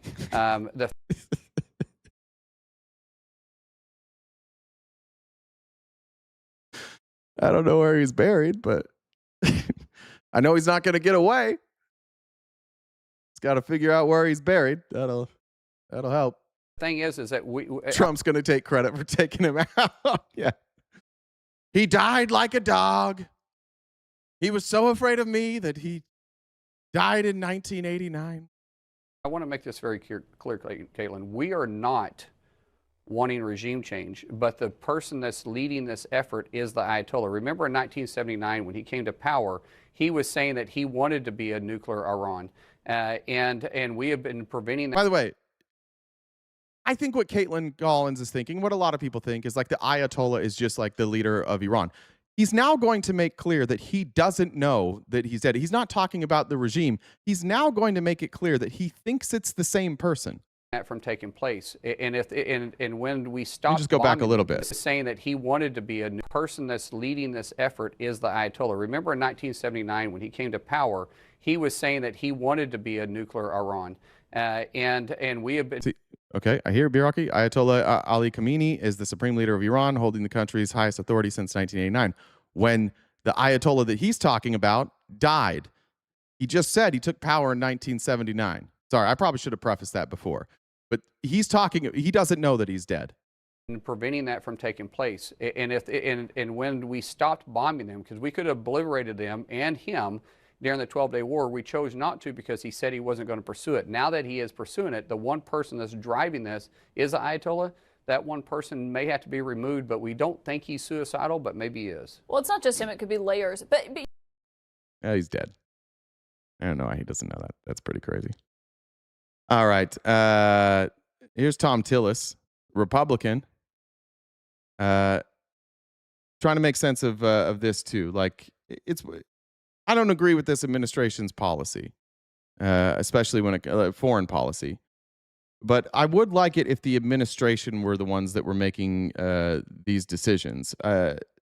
One of the frustratingly bizarre things about this, all these negotiations, is that it's Jared Kushner, who's not part of this administration, and Steve Witkoff, whose only real connection is with business leaders. It's very strange that we have not chosen diplomats with any experience here. Even Jared Kushner, who brokered the Abraham Accords, which is just a business deal. Again, he's not working for the administration. It doesn't work for him. So, fair point here by Senator Tillis. First off, any agreement between Kushner and Witkoff are very accomplished business people. I'm sure they're good negotiators, but they're not subject to Senate confirmation and they're not subject to oversight. So hopefully they've got some adults in the room who are. They can negotiate the broad strokes, but at the end of the day, an agreement that doesn't be that bill on Capitol Hill that gets ratified by the U.S. Congress isn't worth the paper it's written on, in my opinion. It will simply not have the staying power that we need to provide long-term certainty for Ukraine and for its neighbors. So, look, I don't care who convince you that Epstein isn't or Kushner's not the new Epstein. That's a tough one. He might be. Who negotiates it? It is suspect that you can negotiate a Ukraine peace, an Iranian situation, a Gaza situation, and whatever, and be the same two people. That doesn't make any sense to me. First, fair point. This who did this tweet? This is from Noel Castler. If you remember who Noel Castler is, he worked on The Apprentice. He's the one that let us all know that Donald Trump used to shit his pants on the Apprentice. And this tweet here, and this is from a FBI confidential human source document. Noel Castler, who's been around the Kushners for years, said, "I told y'all not to sleep on that dead-eyed psycho Jared Kushner. In light of recent revelations, he's named the named individual in the DNI whistleblower doc, Epstein file entry from 2020. Rex Tillerson saying he ran a shadow State Department, and Leon Black bailed out Jared Kushner at his property at 666 Fifth Avenue." If you remember, a couple weeks ago, there was a report that came out that a whistleblower said that somebody not in the Trump administration, but somebody very close to Donald Trump, was recorded discussing potentially like national security concerning conversations, and that Tulsi Gabbard had not passed that along and was not presenting that to Congress, who has oversight. You can see here the confidential human source stated Renda Tillerson. Renda is the wife of Rex Tillerson, former Secretary of State for Trump. Renda told the source about smears in the New York Post and how Jared was running a rival State Department operation. Rex affirmed Renda's claim. Renda was introduced to the source by Darren Blanton. Renda and Rex both told the source that they had been under intense surveillance. Renda told the source she can't wait for the FBI to call her so that she can tell them everything she knows. According to Judge Sugarman and Whitney Webb, Leon Black owns the mercenary firm formerly known as Blackwater, now Constellus, which has been accused of being involved in several arms and human trafficking scandals. You'll know that Blackwater members of Blackwater have been convicted, and then Trump pardoned them. They commit atrocious acts and human trafficking acts all over the world. Black is also the CEO of Apollo. New York Times noted that Black inexplicably stood by Jeffrey Epstein, recently giving him $50 million. Apollo also lent the Kushners $184 million while Kushner was facing his 666 Fifth Avenue disaster. If you remember that, Jared Kushner massively overpaid for some apartment buildings, thinking that the price would continue to go up, but they also needed to put in a lot of work, and he was going bankrupt. They were fucked. He's not actually a very good businessman, but he's very, very connected through the same people that were connected to Jeffrey Epstein here in Leon Black. The same Leon Black, who, thanks to Thomas Massie and Ro Khanna, we know, the Department of Justice tried to censor his information out. They were blacking out his information consistently. And we now have unredacted documents that show just how involved Leon Black was. So whoever said that earlier, that tell me that Kushner's not the new Jeffrey Epstein, You were ahead of me. But yeah, why is it all the same players? Every fucking time it's the same players. Why is the Trump administration covering this up? Now the Trump administration, as of yesterday, has claimed executive privilege over this whistleblower report, which doesn't make sense because it was about Jared Kushner, who officially is not a member of the executive branch, giving the executive branch no ability to claim executive privilege. So now this will go to the courts and they will drag it on again, and eventually they will lose, and we will find out what this report said. But this is part of the cover-up. They do not want to tell any of you the truth, ever. And you're comfortable with it, like, I love being stupid. I love being lied to every fucking day. What exactly was it in that conversation about Jared Kushner that the whistleblower inside National Intelligence said was so concerning that it alarmed them that Tulsi Gabbard did not pass that along to Congress, who has oversight over her? Why don't we need to know that truth? Don't you think that's a truth we should know? Whatever it is, you think they're just covering it up for no reason, but there's no executive privilege there. You can't have executive privilege over somebody who doesn't work in the executive branch. But that's how complicit everybody around Trump is. They know what's in it. They've seen it. Whoever's instructing him to use executive privilege obviously knows that he has no executive privilege over this. Everybody knows that. So force him to drag it out during the courts. And this is Donald Trump. Just kick the ball down the road. This is how he wound up back in the presidency. He would have lost both his cases. He would have lost the Jan 6 case. He would have lost the stolen documents case. He was dead to rights. As hard as old Eileen Cannon tried to cover it up, and she's still covering it up now. She's blocking the release of those documents. It wouldn't have mattered. He was going to lose, just like he lost every other court case. But he kicks the can down the road long enough that he gets away with it. All he has to do, if he can keep this in the courts for a few years, and then leave the presidency and exit so his family can be the kings of Gaza, that's all he has to do. And you guys just enable that.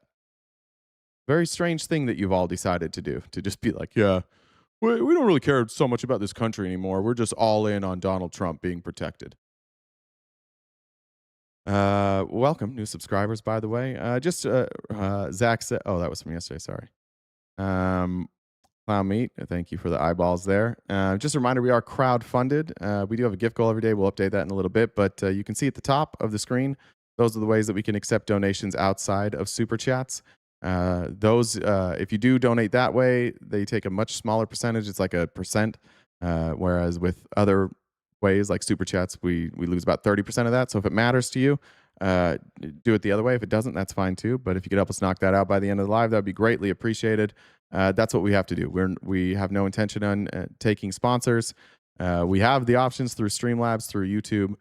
We could sell you guys some stuff. We could play ads, but we don't really want to do that. We would love to be loyal to our audience, and hopefully the audience that comes here just knows that we're going to do our best every day to tell the story and the facts as we see it.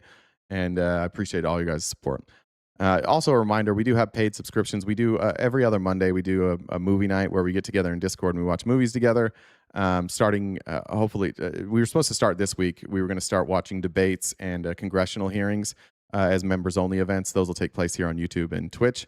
But then I got beat up by Russian hackers, so we had to postpone that a week. But we'll start that next week, and I'll announce what. Our first one is going to be the social media hearing. So if you can support us that way, that'd be greatly appreciated too. Also, our hoodies here, these healthcare hoodies are available in our merch shop. You can get the link tree there in the bio, and you can get yourself a healthcare hoodie. All right. Let's move a little further here. I guess we're kind of staying the same way.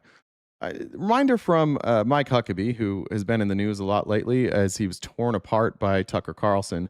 This is from his confirmation hearing. He is the ambassador to Israel. And here is Van Hollen asking a very simple question. And one thing we've learned from the Trump administration and everybody that they put up is that they are instructed to go in there in front of Congress and not answer a single solitary fucking question. And we'll have more of that later in the show today with Casey Means. You'll see, like, they are definitely instructed to not be transparent, to not answer questions. And for the life of me, I can't figure out how MAGA's self-esteem is so low that they celebrate being lied to. Because you are seen as a big hero of the Jewish settler movement on the West Bank. You supported the idea of Israeli annexation of the West Bank, as you've confirmed here today.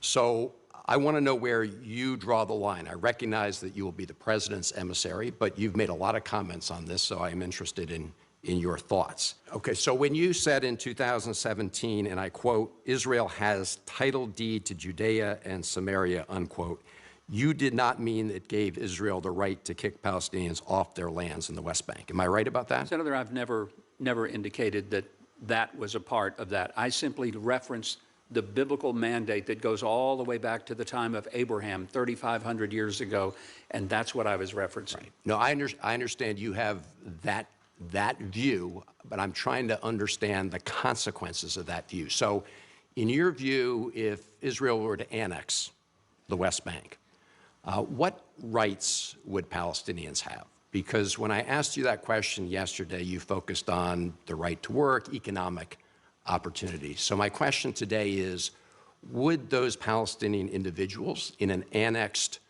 West Bank have the same legal and democratic rights as Israeli Jews living in the West Bank? Annexation does not mean displacement of people. No, I'm not asking about displacement right now. I'm asking if they remained there. Yeah, this is Sarah Huckabee Sanders' father. Would they have equal rights to Israeli Jews living on the West Bank? There would be security. There would be opportunity. What about rights? That's not what I'm asking. Okay. You know that.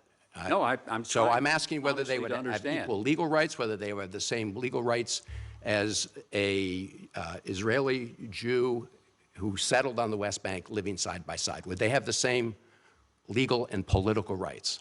How's he still alive? I don't know. Adrenochrome, probably. Senator, if you mean would they be able to live freely? What does that mean? Just not die?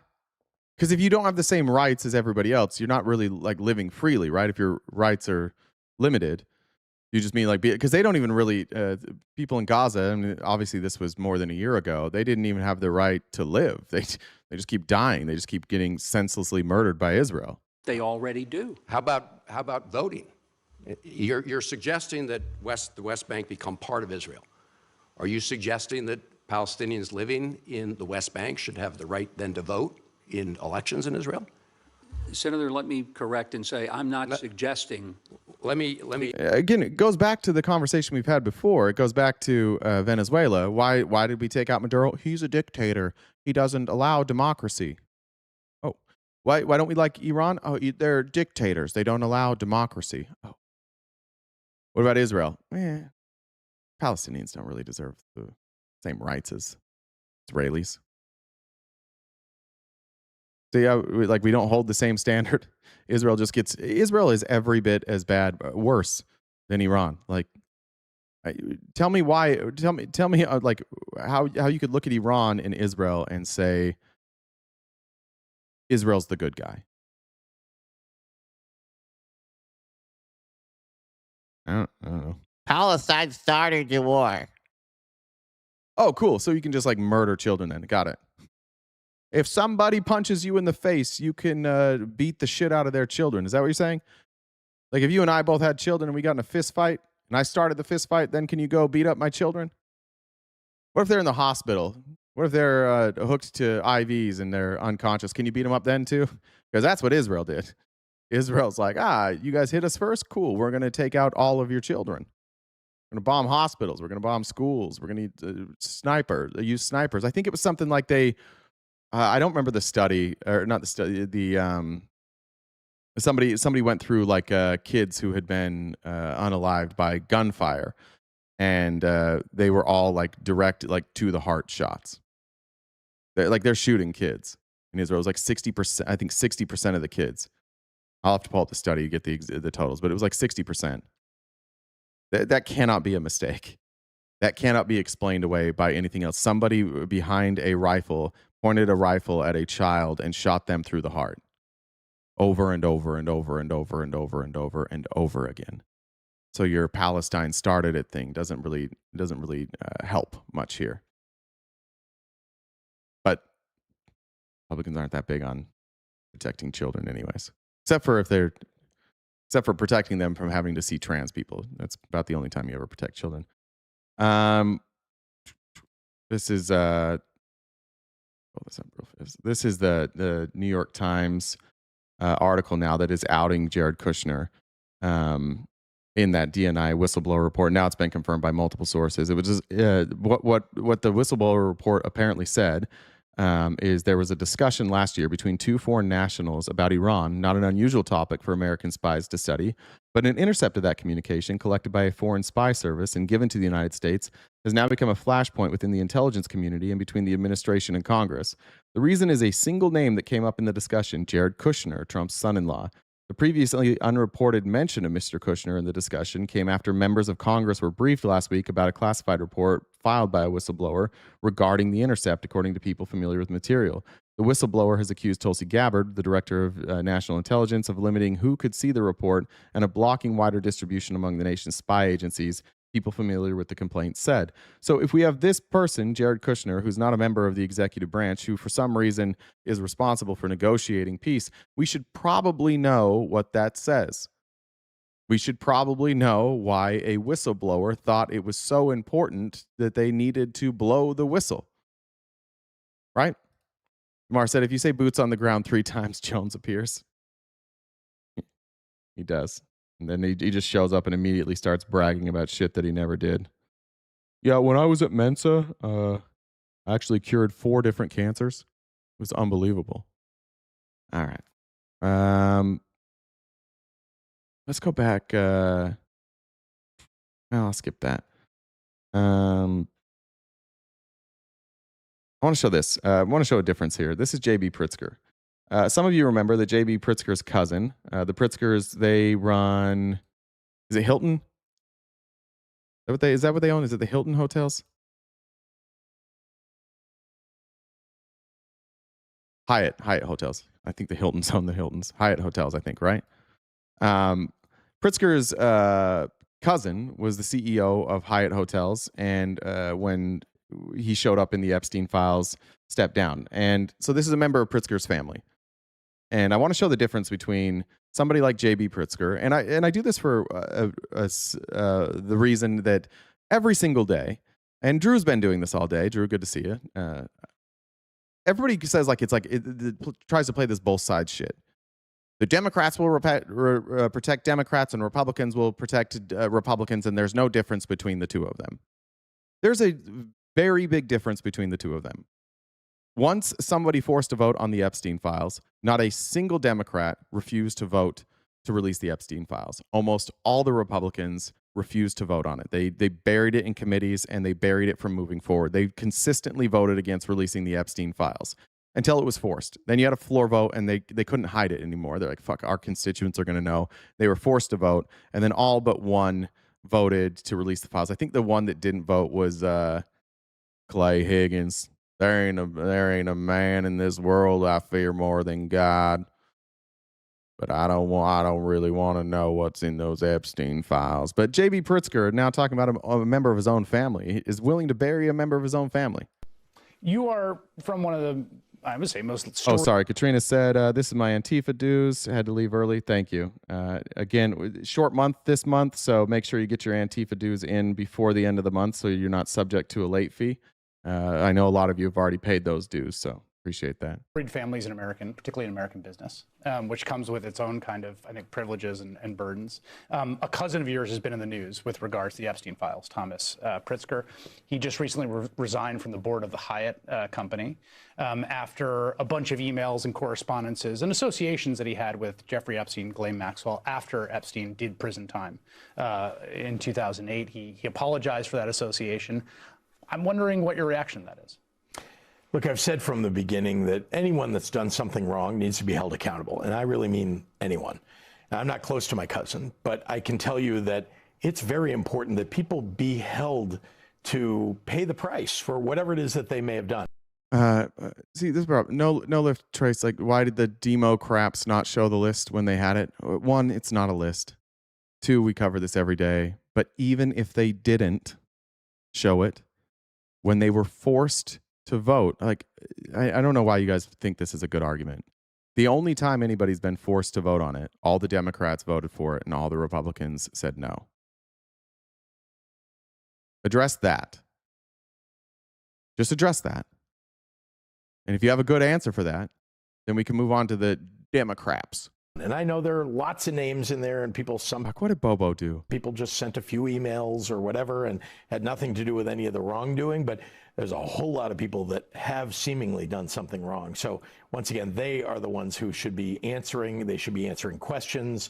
And, you know, as you've seen, you saw, I think. By the way, Democrats could not have released it by themselves. The first year that Democrats could have released these files was in 2023, and Republicans had the House. So Democrats actually couldn't have released it themselves. It could have been the same Republicans. It could have been Thomas Massie who brought a discharge petition, and it would have been released. Look, just think about what's been released. There is not a single piece of evidence against Joe Biden or Kamala Harris or anybody in that administration. They had nothing to hide.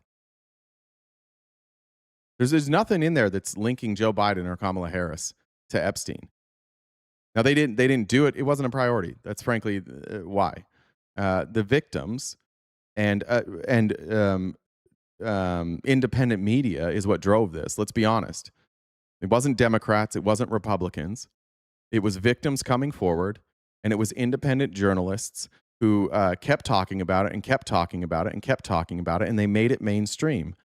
And then when Thomas Massie and Ro Khanna gave people an actual way, because I think a lot of Americans were like, well, what are we supposed to do? Like, we can't do anything about it. But then Ro Khanna and Thomas Massie came up with a way to force a vote. That's what happened. But you can blame them equally for not bringing it up before this administration. But once it was finally brought up, it was only Republicans who decided to vote against it. And that was just because Trump told them not to. Larry Summers is, just resigned from the board of Harvard just recently because of, what seemingly he may have done. So I think we're going to see a lot more of that. And I want to see complete transparency. I think everyone that had anything to do with Jeffrey Epstein or Ghislaine Maxwell, all that information needs to come out. And why are these corrupt politicians not being arrested? Because Pam Bondi is not investigating anybody. They have opened 0 investigations. That's why. We have a Justice Department, we have an FBI, and they're not doing anything. We're left to speculate. It would be my opinion that they're not doing anything because Trump tells them not to. You can have a different opinion. But where we have to agree, where the facts absolutely line up, is that only Pam Bondi and Kash Patel can make this happen, and they're not. So this is an easy one. If you have that question, why is nobody being prosecuted? There's 2 people that you can point at directly. And I would also point at Donald Trump. And if you don't think that he's involved in that, fine. But you guys have to start pressuring too. Like, if you're going to be taken seriously that you care about these elites being caught up in this, then you've got to put the pressure on Pam Bondi too. Like, we just watched Pam Bondi, and we watched that whole hearing here. And I had Republicans in my chat defending Pam Bondi. While she wouldn't look at the victims were standing right behind her. They asked her, like, you love what Trump did at the State of the Union by, like, having the Republicans stay seated. For what? For, like, not wanting to violate the Constitution. But none of you said a peep.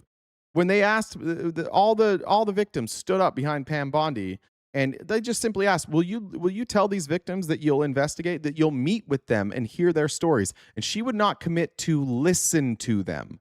She won't even hear the accusations. You can't both sides this shit. If you want to leave Trump out, I guess you can do it, but you can't say that it's anybody else's fault right now other than Pam Bondi, Kash Patel, and I guess Todd Blanche. Those are facts that we should all be able to agree on. If you can't agree on those facts, like, I don't, like, this might not be a thing for you. You might want to try finger painting or just, like, staring directly at the fucking sun. But those are the only people who can do something right now, and they're not doing it. So playing both sides and all this other, like, it's stupid. Those are the only people that can do it. You can't have Democrats or Republicans in Congress. They can't do any of this shit. I would ask you this.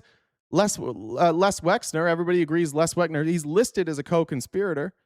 Why haven't Republicans brought in Les Wexner? Why did the Democrats have to go? And why did the Republicans refuse to go and sit down with Les Wexner? Because they're being told not to by somebody.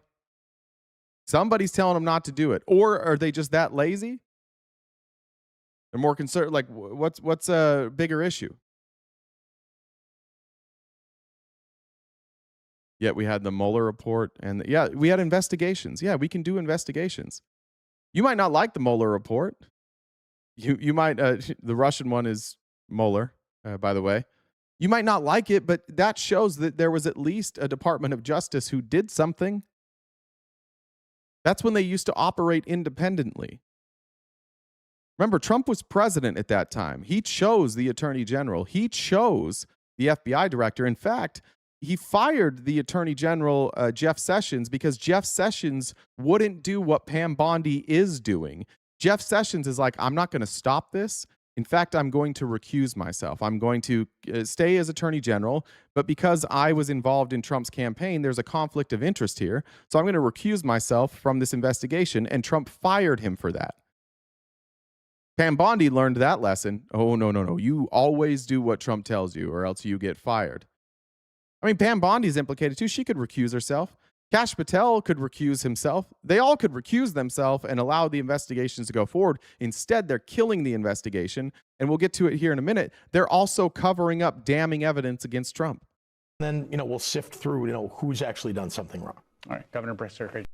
Jesus fucking Christ, Drew.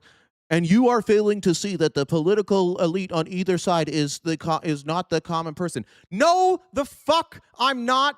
Jesus Christ, dude. You have spent 4 years licking Donald Trump's taint. And now that you're a little bit uncomfortable because they're obviously covering it up, you're in here doing both sides. Drew, you're better than that.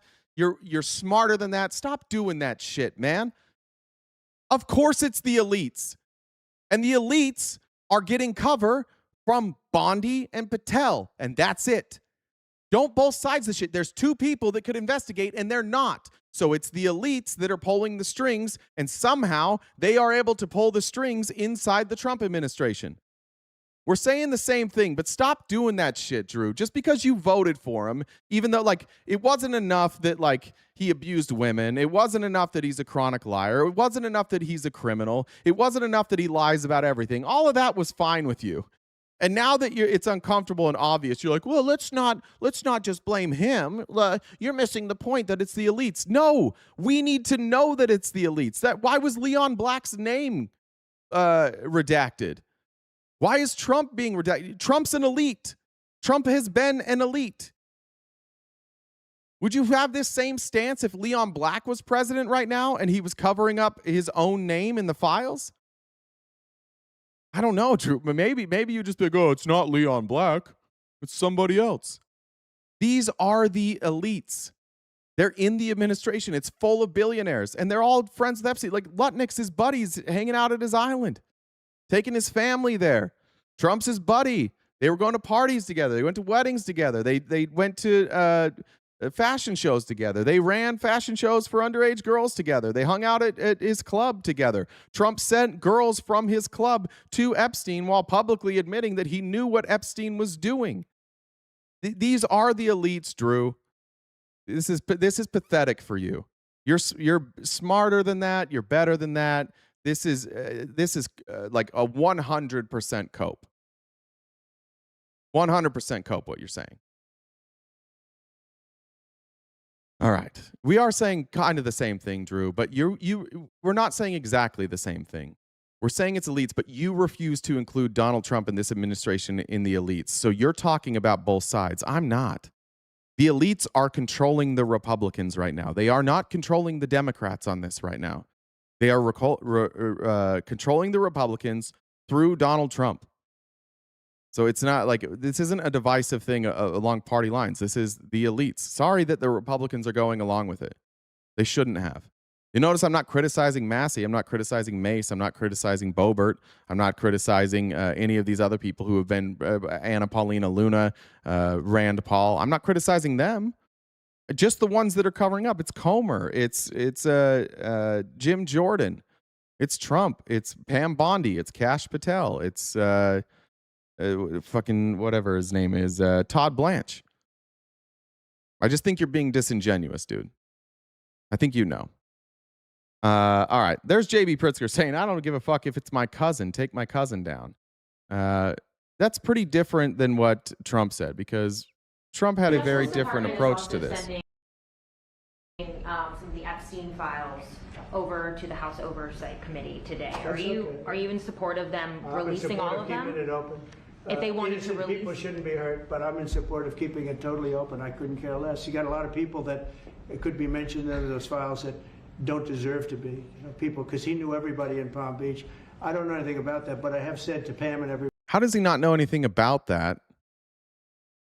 But he also called the sheriff and said, we all knew about it. Good job, boys. Can you guys explain how Donald Trump is claiming two things? You guys claim that he knew what Epstein was doing. He was a whistleblower, which is untrue. And that he was an FBI informant, which is untrue. He's on the record in 2006 saying, I knew what Epstein was doing. How does he suddenly not know anything about, I don't know. I guess he was in the same town as me. No, you knew. You knew, and you were sending girls to him.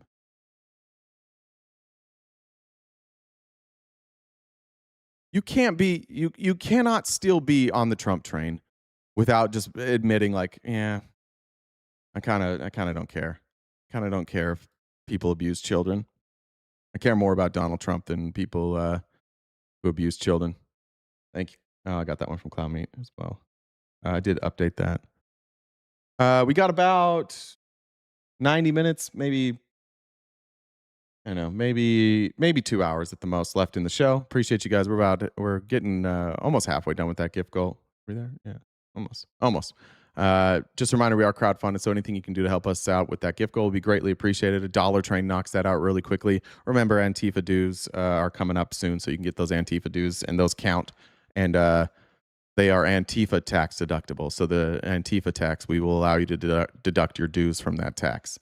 And we'll also throw in your free mask. So that's going to be pretty cool. Going on here. All right. This is Glenn Grothman. I can't remember what state he's from.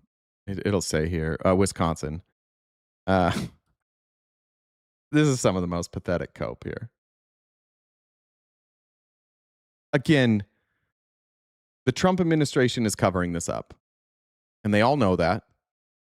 And so now they have to invent new stories about what's happening. And what they've gone with now is actually the cover-up existed before. It must have been all of these people beforehand that are covering up for Trump for some reason. Specifically, and I'll get to this story in a minute, but specifically the fact that they are not only redacting Trump's name, but they have now gotten rid of files that we've already seen, or files that we know exist and they won't show us, that implicate Trump. We know there are documents that implicate Trump that they will not show us. And Representative Glenn Grothman here has an explanation. Representative Grothman, you are on the Oversight Committee. In attendance last night, several members of the guests that were invited, victims of Jeffrey Epstein. Your committee's investigating that. What more do you think needs to be done on this front? Well, we want to look in. I think one of the things we ought to be doing is looking for other people who can give us more information. You know, I'm going to be like Les Wexner, perhaps, but you guys didn't want to go talk to him. Be present. I intend on Friday when we depose President Clinton. I don't think he's the most honest person in the world, so I don't expect to get a lot of breaking news out of him. But perhaps some of the other characters who are around Epstein Island, the other characters who staffed Jeffrey Epstein's airplane will be more forthcoming and tell us a little bit more that's out there. You know, we've heard of a lot of famous people who've already been caught in this net. We know, who the problems are. But I think there are a lot of people I'd like. Yeah, but you're not. There's a specific one. Again, whatever you want to say about Clinton, and I'm glad that he's being deposed and he should be questioned. I'm one of the. I have a very minority position that I'm very glad that this deposition is happening. I guess not deposition, whatever. Hearing is happening behind closed doors. I hope that it's attorneys that are asking the questions and not members of Congress. I think that once we see it, it'll be less performative than if it was live. But I'm on board with that. However, he's not accused of the stuff Trump is accused of. The accusations in the Epstein files against Trump are far more serious than the accusation, and numerous, maybe not necessarily more serious, but more numerous than Bill Clinton. Far more. Clinton's in there, for sure, but not like Trump. Like to yet know. Thank you, okay. I do think that perhaps early on some of those files disappeared, but, you know, it says something about the elite of this country, and it seems largely we're dealing with liberal elite, though not exclusively. Their sexual mores are very different than that of the average American. When you say disappear, can you elaborate on that? Well, I think early on, and I'm saying going back over. So he's saying that he thinks beforehand that they have deleted files, and I don't have a problem with him saying that. What I do have questions about is that if you look at the files that pertain to Donald Trump, all of the records from the time before Epstein was arrested, those are all gone. The times he was running around with Trump, we have nothing except for victims. But we don't have any of the communication about Epstein from before he was convicted. We have victims. Weird. Like, you would think that there would be a record of Donald Trump, considering how much time they spent together, how close they were as friends. You know, they were hanging out at each other's apartments. They were going to weddings. They were going to parties. We have them on video. They were great friends. We have Donald Trump saying that I've known Jeffrey for 15 years. He's a terrific guy. You know, he likes women as much as I do. He just likes them on the younger side. We know that exists. So I don't doubt that this was cleared up, but let's please remember that the first administration really to have any sort of public pressure on Jeffrey Epstein was the first Trump administration. And they got that pressure largely due to bringing in Alex Acosta, and then you had obviously the Pizzagate stuff that was coming out through QAnon, and so it was really the first administration where there was pressure, and we know that they covered up a lot of stuff there. We know for sure that they lied about there not being video of the jail where Jeffrey Epstein was being housed. They said there is no video, but now that we know that video exists, we know that they lied about the missing 3 minutes of the video because now we know that exists. We know that they lied when they said there wasn't a more expansive view of the stairwell because that exists now.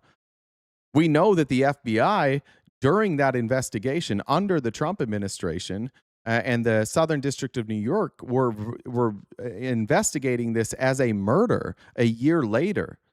They used the word murder a year later. So and then the FBI stepped in from the Southern District of New York, where they had their special victims units, the unit which is responsible for this type of stuff, and they said, "Stand down. You don't get to investigate this anymore." And then the investigation died. They started the investigation. The FBI came in and killed it, and then they did nothing. So we do have to remember that if we're going to talk about cover-up, the first administration to have any pressure or any inkling that this was going to come out was the Trump administration. And we know for a fact that they suppressed information, that they hid information, that they lied about information, and that they destroyed information. We know that when they went in under the Trump administration and accessed the hard drives for the prison, that they instructed the IT person there to replace the DVRs, which would erase all the footage, making it non-existent. We know that they did that. That's on the record now. So whatever you want to say about previous cover-ups, we know the Trump administration covered it up. I have seen no evidence of the Biden administration covering any of this stuff up. If there is stuff that was covered up during the Biden administration, I'd be happy to look at that and address it. I don't know of any. I don't know if you guys know of any. It's possible that I missed that. But we know for sure that under the first Trump administration, it was covered up. So, and for even the people that are like, oh, they arrested him. Yeah. If you were afraid of this information coming out and you believed that Jeffrey Epstein was blackmailing, you just play along with me. Let's just say that Trump was implicated, or that Steve Bannon was implicated, or that powerful people who were funding the Trump administration were implicated. Let's just imagine for a second that that is true. I know some of you don't believe that, but try and imagine that it's true. If that were true, wouldn't you want to take out Epstein? Wouldn't you want to make sure that he never made it to court? Wouldn't you want to make sure that there was no discovery? Of course you would. You guys have never watched like a movie before? Never watched about the mafia or the deep state? Of course that makes sense, right? If he did have that information, it would make perfect sense to take him out. That's when you would do it. Video's freezing.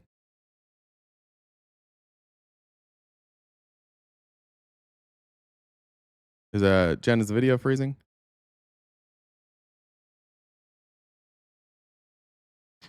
Swipe out and back in? All right. Yeah, I don't know what to tell you.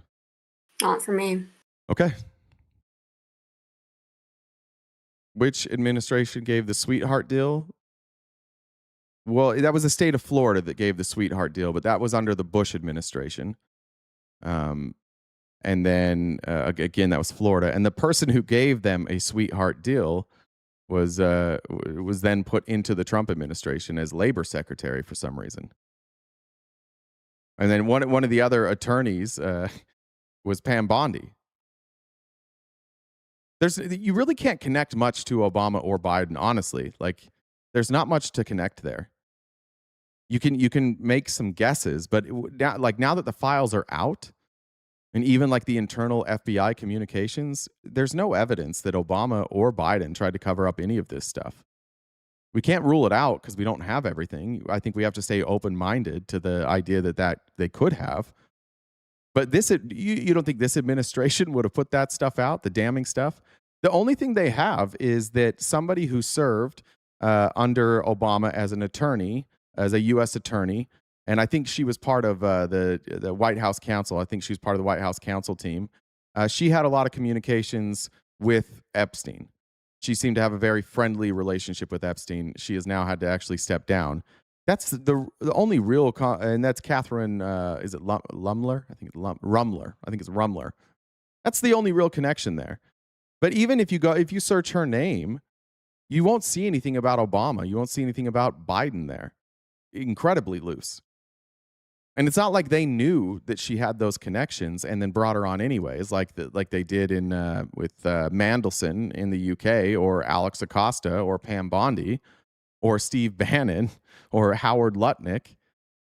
Like now knowing what Howard Lutnick was doing, now knowing that he lies, how the fuck does that guy still have a job in this administration? How could you have a guy that lies in front of Congress about his connections to Jeffrey Epstein, does this whole performative interview, and blatantly lies about his relationship? Why would you still give that guy a job? Any of you want to explain to me how Howard Lutnick still has a role in this administration after obviously lying about this? Because nobody really actually cares in this administration. Being tied to Epstein is kind of a bonus. You're all in it together. All right. 10 years ago, I think when they went into Jeffrey Epstein's, I can't remember if it was an apartment or offices or whatever, I think things were left unattended for a while, and that was wrong. And before we let you go, yeah. But again, Grothman, a lot of that's under the Trump administration, so we'll see how that all plays out. Lisa, thanks for joining the Dollar Train. Mary, thank you very much. Ash said for the gift goal. Jen, love you. Say it back. Jen.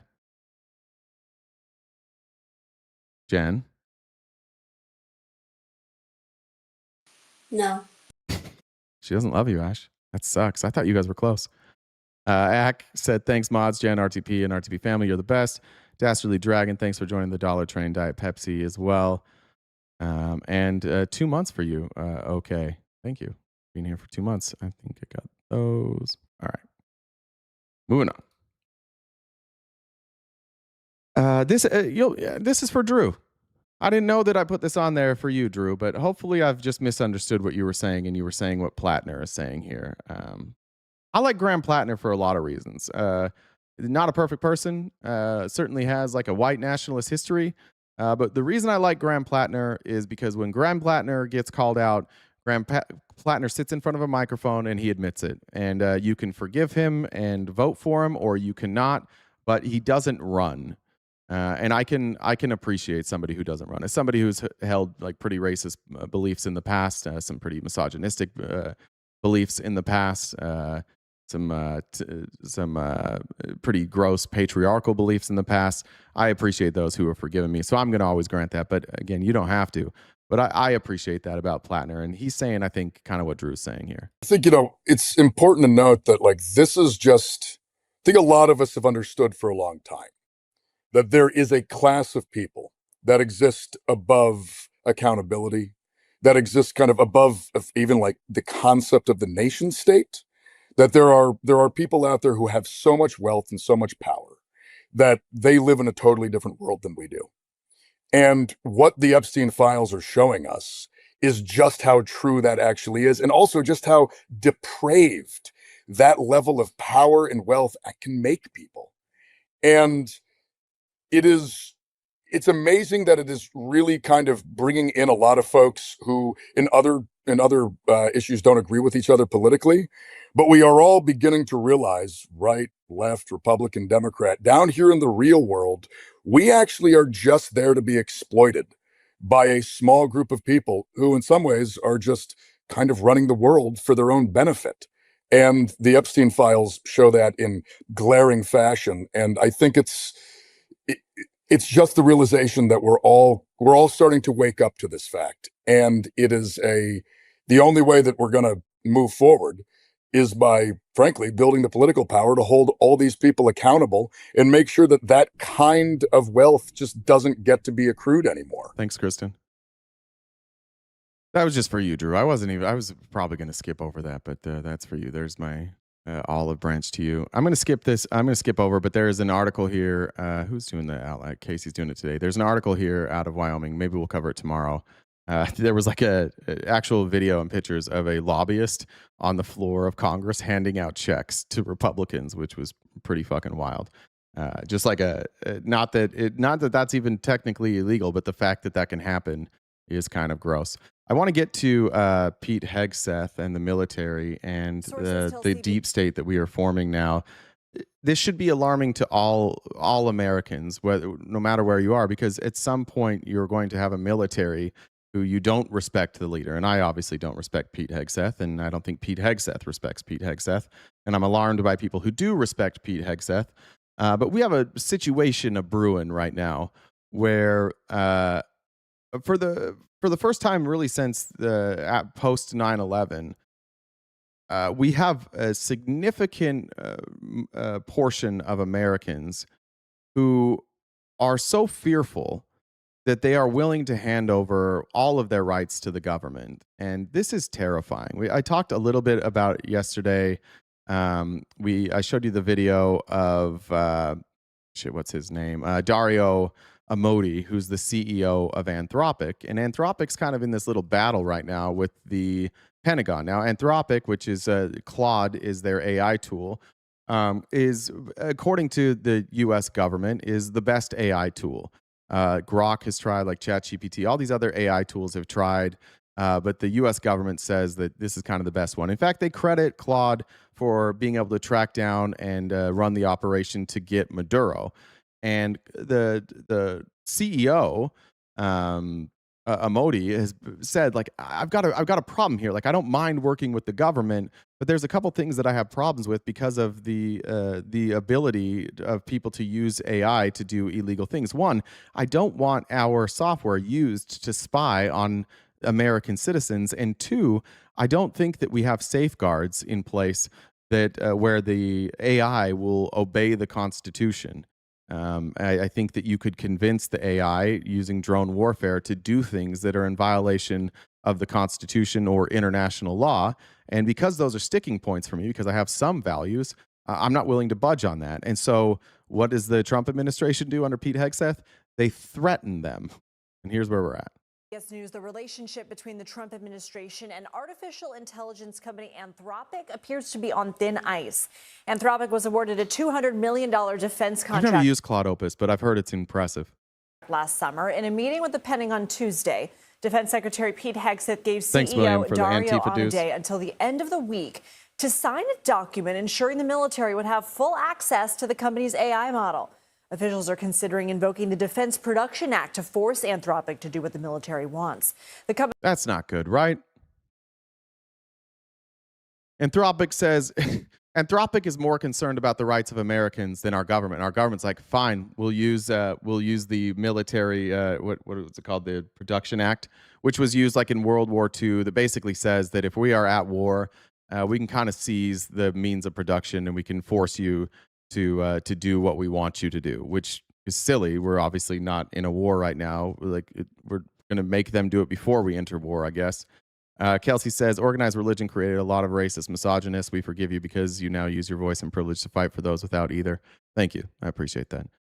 Bob said, just want to donate $5 to my favorite liberal from your friendly conservative. Thanks, Bob. I appreciate that, man. I prefer progressive, but we'll get there. He has asked the Defense Department to put protections in place. Oh, and thanks for the gifted subs. Everyday Insanity. AI model from conducting mass surveillance of citizens. In January, Secretary Hegseth criticized AI models that, quote, won't allow you to fight wars, adding that military AI will not be woke. For more, let's bring in Ian Kreitzberg. He's an AI correspondent at Puck. So, Ian, what are some of the larger implications of the Pentagon having full access to Anthropic's AI model? What do they want it for? Thanks. Sean said, Jen, please say no. Jennifer, thank you for joining the dollar train as well. Yeah, so there's a lot of questions at play here. What the Pentagon wants is they just don't want any restrictions. And so the Pentagon has said that they're only going to use these technologies legally. They're not going to use it to break the law. But they don't want to be limited in how they're allowed to use stuff. The argument tired of this shit, Grandpa. Yeah, same. There is that in a don't side eye Bob. Bob did a nice thing. W Bob in the chat. Bob said progressive liberal. I'll take it, Bob. Wartime scenario, right? Things change very quickly, and so they don't want those limits. In other words, now the implications generally of applying these technologies into these environments have been discussed a lot by safety engineers and military ethicists. There's a lot of risk here. We don't know that these technologies are secure, accurate, or reliable enough to be used in these types of contexts. And so, that there's a push to integrate large language models into these military functions. It's an area that's rife with, a lot of concern, as we can see from what's happening between Anthropic and the DoD. What happens if Anthropic doesn't comply with the military's ultimatum? We will see this play out probably on Friday. And so one of these factors is that the DoD has said that they will declare Anthropic a supply chain risk. And the other factor is they'll invoke the Defense Production Act to try and combat. That's so gross. This is just alarming. If you're not, I don't know what to tell you if you're not alarmed by this. The government is saying you have to, as a private business, you have to give us access to your technology and you can't restrict it at all. And if you have any qualms that your technology as a private business is going to be used to, tread on the rights of American citizens, if you voice that concern, we will take it from you. Are you for the Republicans here, I hope you're aware of what they're saying here. This is like a real scary thing our government's doing right now.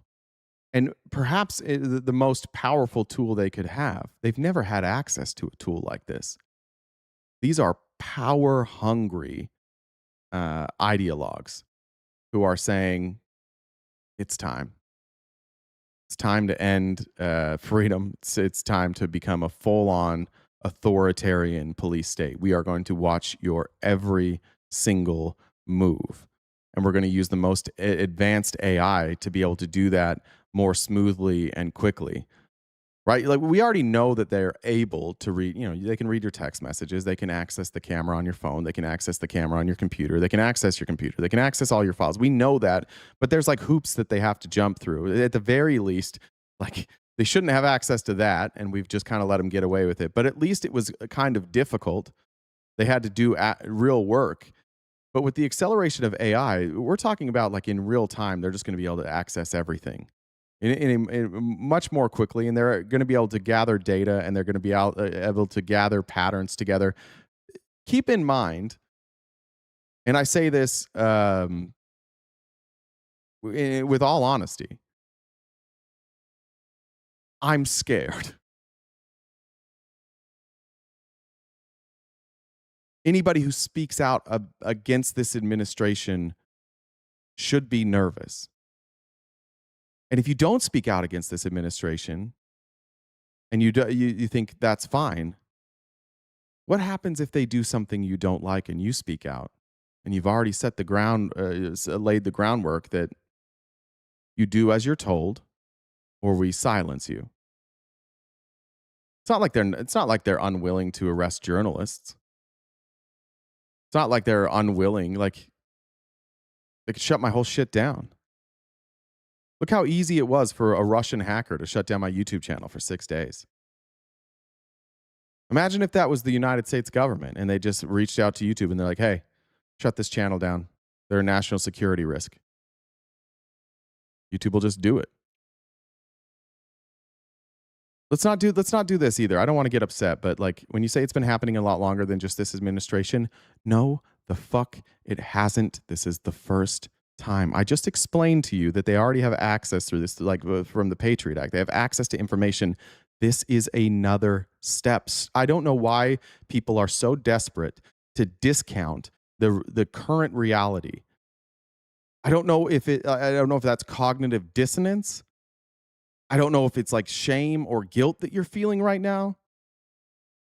But I'm saying what you're saying. This is a new step. And it's a much more powerful step.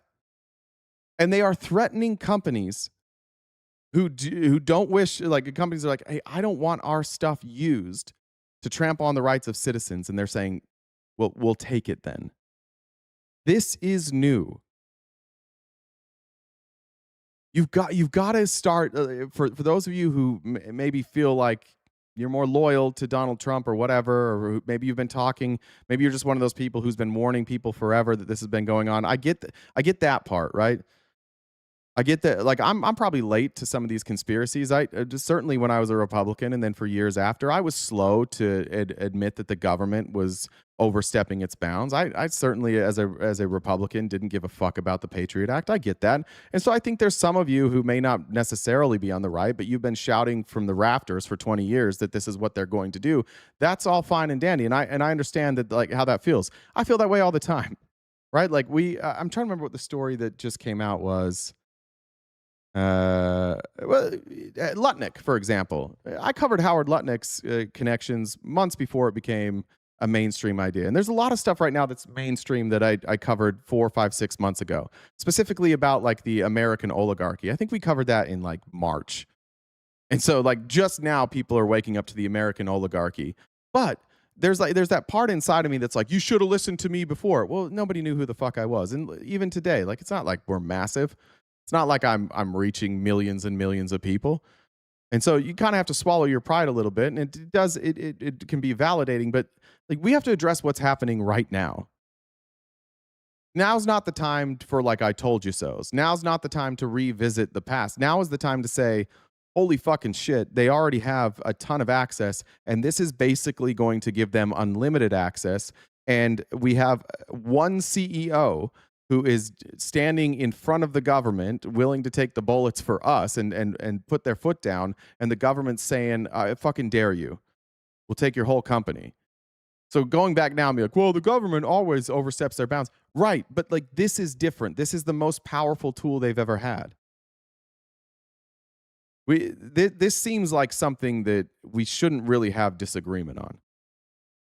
Would you like it if the Biden administration had this tool and they were making lists and they just started calling you like, everybody who votes to lower taxes is a white nationalist, and they are now designated terrorist groups, and they just started putting you on lists, and then they just started reaching out. They can just anytime like shut your whole shit down. I think that you would have the same type of alarm. Just remember that at some point it comes back to you. Casca says John Kurokow, I think I say that right, Kurokow, also revealed the CIA can take over your car and cause an accident if you're a threat. Scary stuff. Yeah. McCluge said, damn, Antifa needs dues now. Well, I definitely want to stay a member of this totally real organization that has a real leader and stuff. Thank you. Tell Anthropic to overcome these two red line barriers that Anthropic is not interested in overcoming. It's hard to tell exactly what will happen if those two things are kind of invoked. It's interesting because they're sort of opposite each other, these two aspects. But the Defense Production Act would kind of say that Anthropic's technology, Claude, the LLM, is essential for national security, and so would compel Anthropic to acquiesce. Now, Anthropic could fight that. They could file a lawsuit against that, and they could combat that. At this point, when these kinds of things likely will go into play on Friday, it's not exactly clear what will happen. But what is clear is that the Department of Defense wants access to Anthropic's models. They're the only ones that are allowed to be used currently in a classified setting. The other models are close, but they're not there yet. And so, you have these two sides that neither seems interested really in backing down. Ian Kreitzberg. Interesting.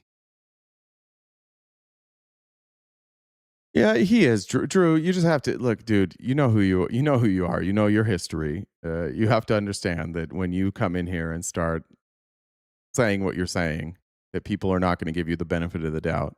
But I appreciate I've seen you say some stuff today that I don't think you've ever said before. I can appreciate that. Amber said, for the gift gold, thank you. Johnny Longshell, good to see you, says shitballs. Thanks, dude. Is this what you guys were talking about? I think this is what. So apparently, while we've been live, this picture was posted by Benny Johnson. This is a picture of Hillary Clinton testifying. Apparently, the picture was taken by Lauren Boebert, and again, it's a closed session. And so, this reporting's from Benny Johnson, so I don't know if it's true. I take it with a grain of salt. Said Hillary Clinton stormed out of the Epstein deposition because I posted a photo of her testifying. I don't know, but I mean that's obviously a violation by Lauren Boebert. Jesus Christ, they do not want any of this out. That seems like they did that on purpose.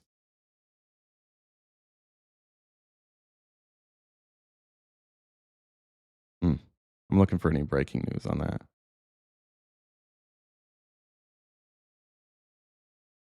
Apparently, Hillary said she has no knowledge of his criminal activities and claims to have never even met him. I doubt that. Aren't there pictures of Hillary with him? Who's saying this? Jason Chaffetz? About the money. I think what you're going to see from this, again, no allegation of necessarily breaking the law, but what about the money? I think the money trail is the primary question, or one of the questions that the Clintons are going to ask. Hillary Multiple Clinton's people going to be reporting it. asked. So maybe she did say that. I don't know. I don't know if there's pictures of Hillary with the Epsteins. I have no idea. Pepsi said, sidestep, big AI, buy up GPUs, run your own models. I wish I knew how to do any of that. I have a good GPU. I don't even know. I could probably see it, but I don't know which one. I don't even know what part it is. Walter, thanks for joining the Dollar Train. All right.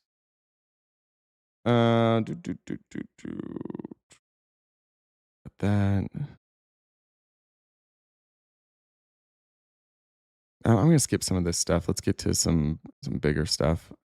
Casey Means testifying before Congress yesterday. If you remember Casey Means, she went to Stanford Medical School. I think she'd never did residency.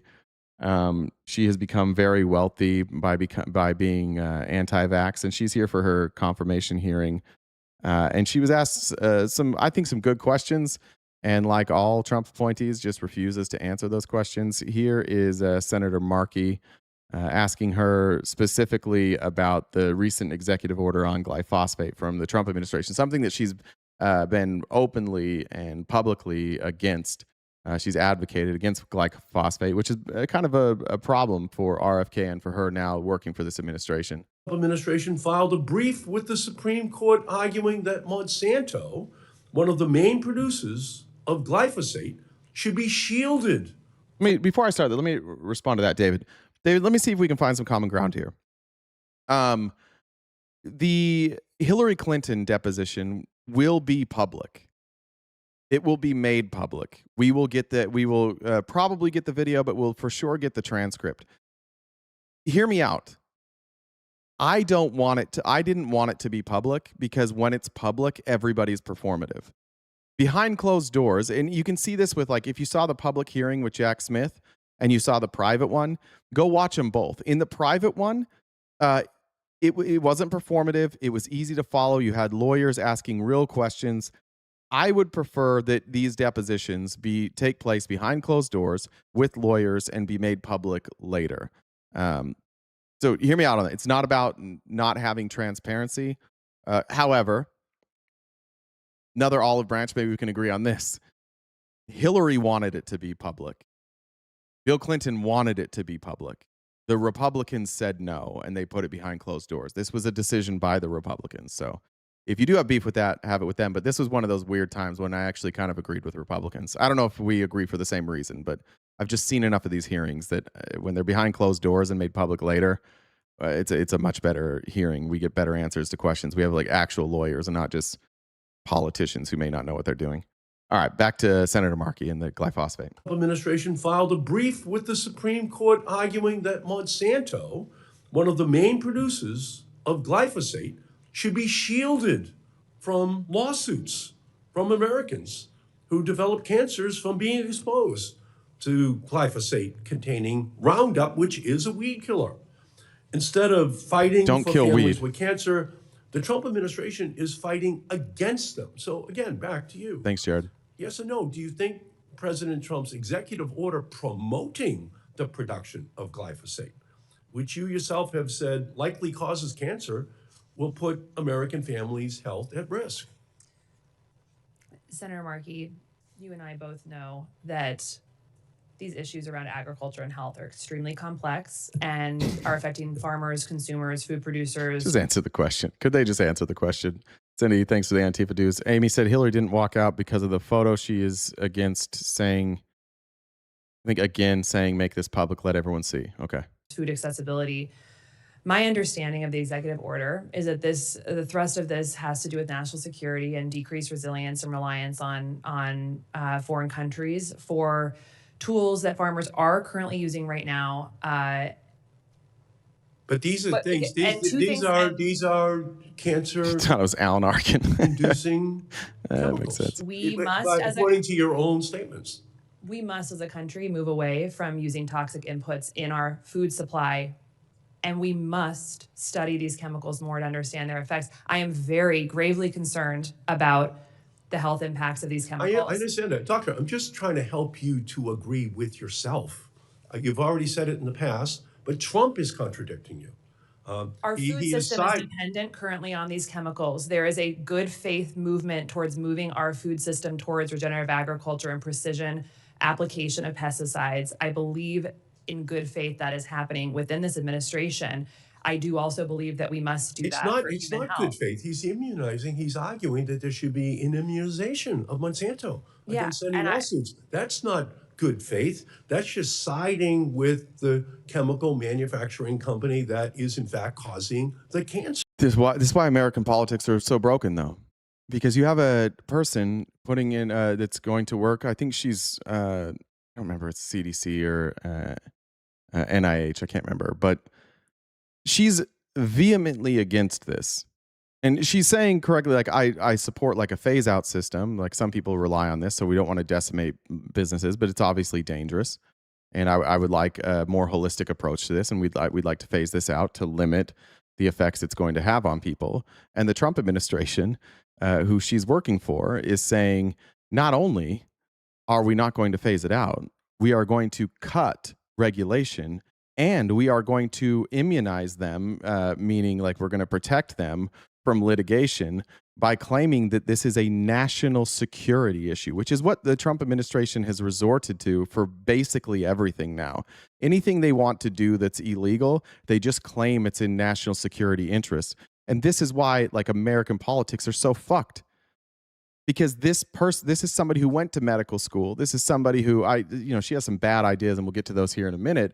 But like, she's read the studies. RFK's read the studies. I've read the studies. Everybody who knows anything about this, or even remotely anything about this, knows that this is a problem. And so the Trump administration saying, we are going to ignore all the science, and we are going to make the use of this more prevalent, and those who use it are going to be shielded from lawsuits, is diabolically opposed to what she believes. And she can't say it because Donald Trump owns the entire party. They're not allowed to disagree with him on anything.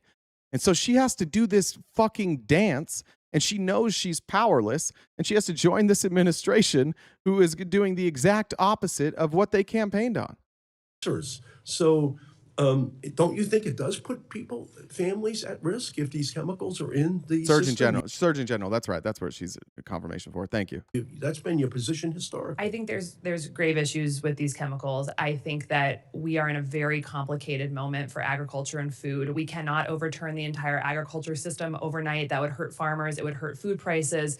This is a national security That's not decision. what the Trump administration. That's not what the Trump administration. And as a physician and as the Surgeon General, my focus would be on making sure that we are protecting American consumers and their health, and making sure that we are having transparent, honest conversations about these I'm disappointed to see you back away from your efforts. I am not in any way backing away from this issue. It is You're absolutely backing away from this issue. Stop it. Why? Just admit it. Just say, I'm not allowed to. Just be transparent. One of these people, for once, being transparent would be nice. Just be like, yeah, look, I'm going to do my best, but he has an executive order that I'm opposed to. This shouldn't happen. But what am I going to do? That's an acceptable answer. You can, if somebody said that to me, like, I might still confirm her. She probably, I don't know if she's the most qualified, but she has some qualifications to do this job. It's not like Kash Patel with the FBI. She has some training. This has been her career. But why can't we just say that?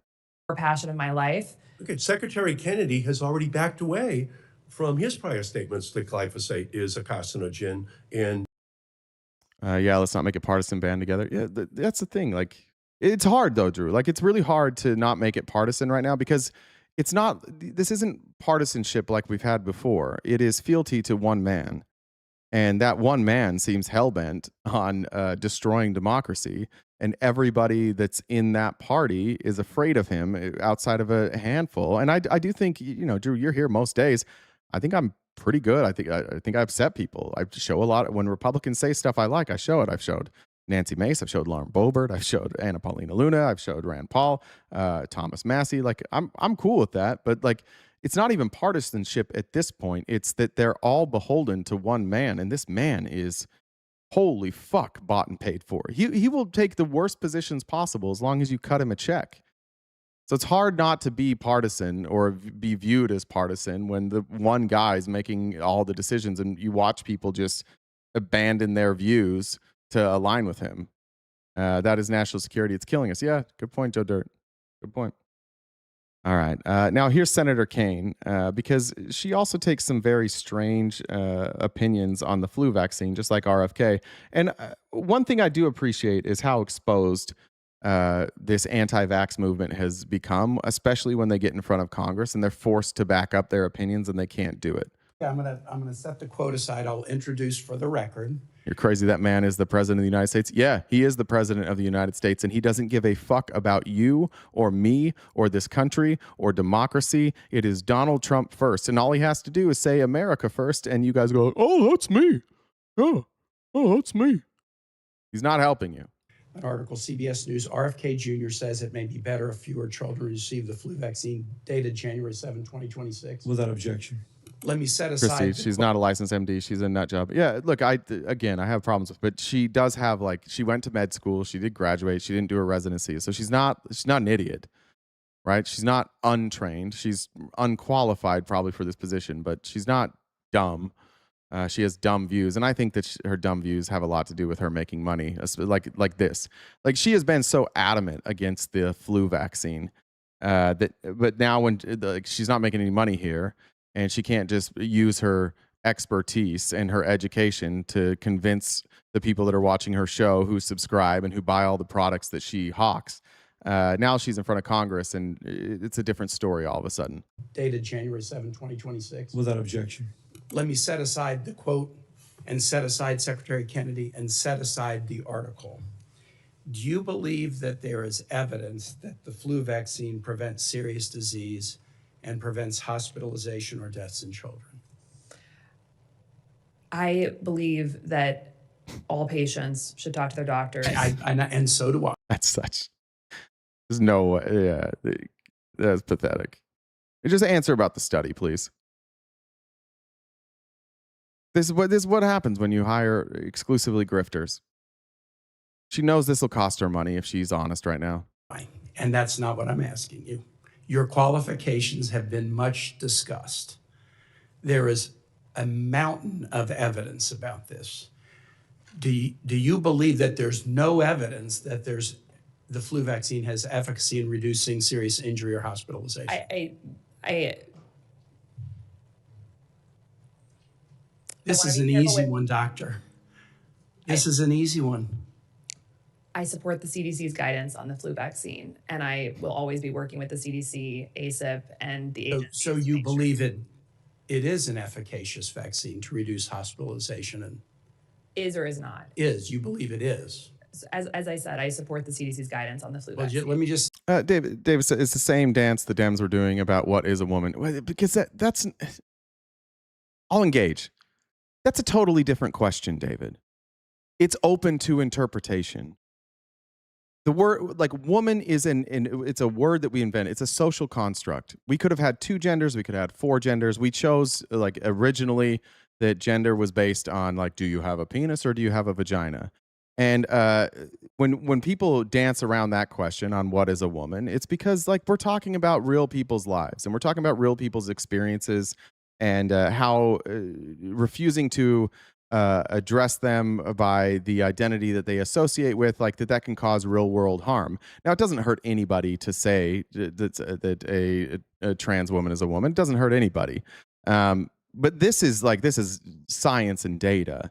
This is, hey, here's this study that says that the efficacy of the flu vaccine is overwhelmingly good. Do you agree with this data? And she's choosing to say, I will listen to other people. Like, I will agree with the CDC. Yeah, but we want to know what you think because you're on the record of saying the exact opposite. So you on the record saying the exact opposite concerns us. So could you just tell us what you think? And she won't tell us what she thinks. It would be a good argument, David, if and there's probably an example of this, of somebody saying, like, what's a woman? And them just saying, like, I'm not going to engage in that. It has nothing to do with my job, or my personal opinion doesn't matter. Then you'd have you might have a good argument. But comparing the efficacy of a vaccine to somebody's viewpoint on what gender is, when gender itself is a social construct, people are allowed to have varying opinions on what gender is. And it's not scientific. It's something that we collectively have decided, and now it's up for debate. But it's not the same as this. Like, it's not the same. Like, right now, in order for these to be the same thing, you're saying, like, all of the science says that these vaccines are efficacious. Like, that are efficacious. I don't know if I'm using that word correctly or not, but that they work. And no science says that they don't. And I'm taking the side of they don't. It's not the same thing. There's no settled science on gender. There's not. There's the closest we have is, like, social acceptance on gender, and we can have differing views on how many genders there are, or if the gender you're assigned at birth needs to stay with you forever. But it's very different than the science behind the flu vaccine and its efficacy. Do you think the flu vaccine reduces the risk of hospitalization or serious injury?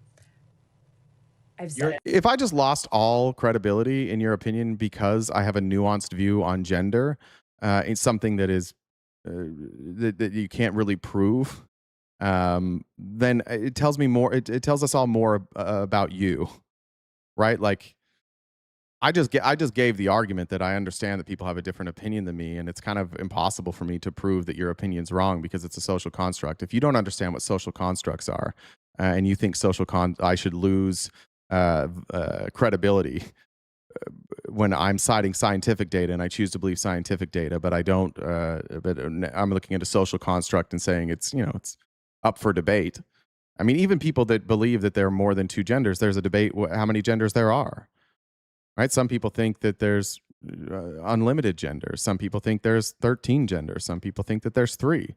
There's discussion across the board. I'm acknowledging that. I'm acknowledging that my opinion on this is probably, I mean, my basic opinion is, why the fuck do I care what gender you identify as? It doesn't affect me at all. But we're talking about scientific data versus feelings. And if I lose credibility for you because of feelings, and so now you won't listen to me about scientific data, that's more of a self-report on you. You're a doctor. I believe vaccines save lives. I The believe flu- they're an the flu important vaccine. part of public health strategy. The flu vaccine, does it reduce the risk of injury or At the hospitalization? population level, I certainly think that it does. Let me introduce for the record, if I can, Mr. Chair, CDC seasonal flu vaccine effectiveness studies dated May 30, 2025 from the CDC that goes into this in some detail. Without objection. This is not a hard question. I answered your question. I know it. After At a population level, I think it does. you did. Yeah, 3 minutes to get her to admit that on a population level, the data is clear that these vaccines actually work. 3 minutes. That sucks. That sucks that we're at that point in this country where you have to just prod for somebody to give their actual opinion. Tim, thanks for joining the Dollar Train. Drew said, yeah, it's not direct criticism of you, general statement. I hear you. Right. Damien's there. How much time we got? About 45 minutes, probably. We'll get out of here. All right. Let's go to Patty Murray. This Patty Murray was great here. Thank you, Dr. Means, for being here. Where's she from? Can't remember. Washington. That's right. Let me start with this. You called why give anybody a vaccine when you can have fun outbreaks? That's a good point. birth control pills, and I'm going to quote, a disrespect of life.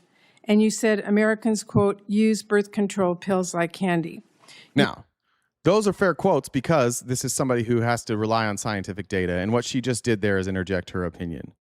Right? These are not scientific statements of fact here. Thank you, Dr. Means, for being here.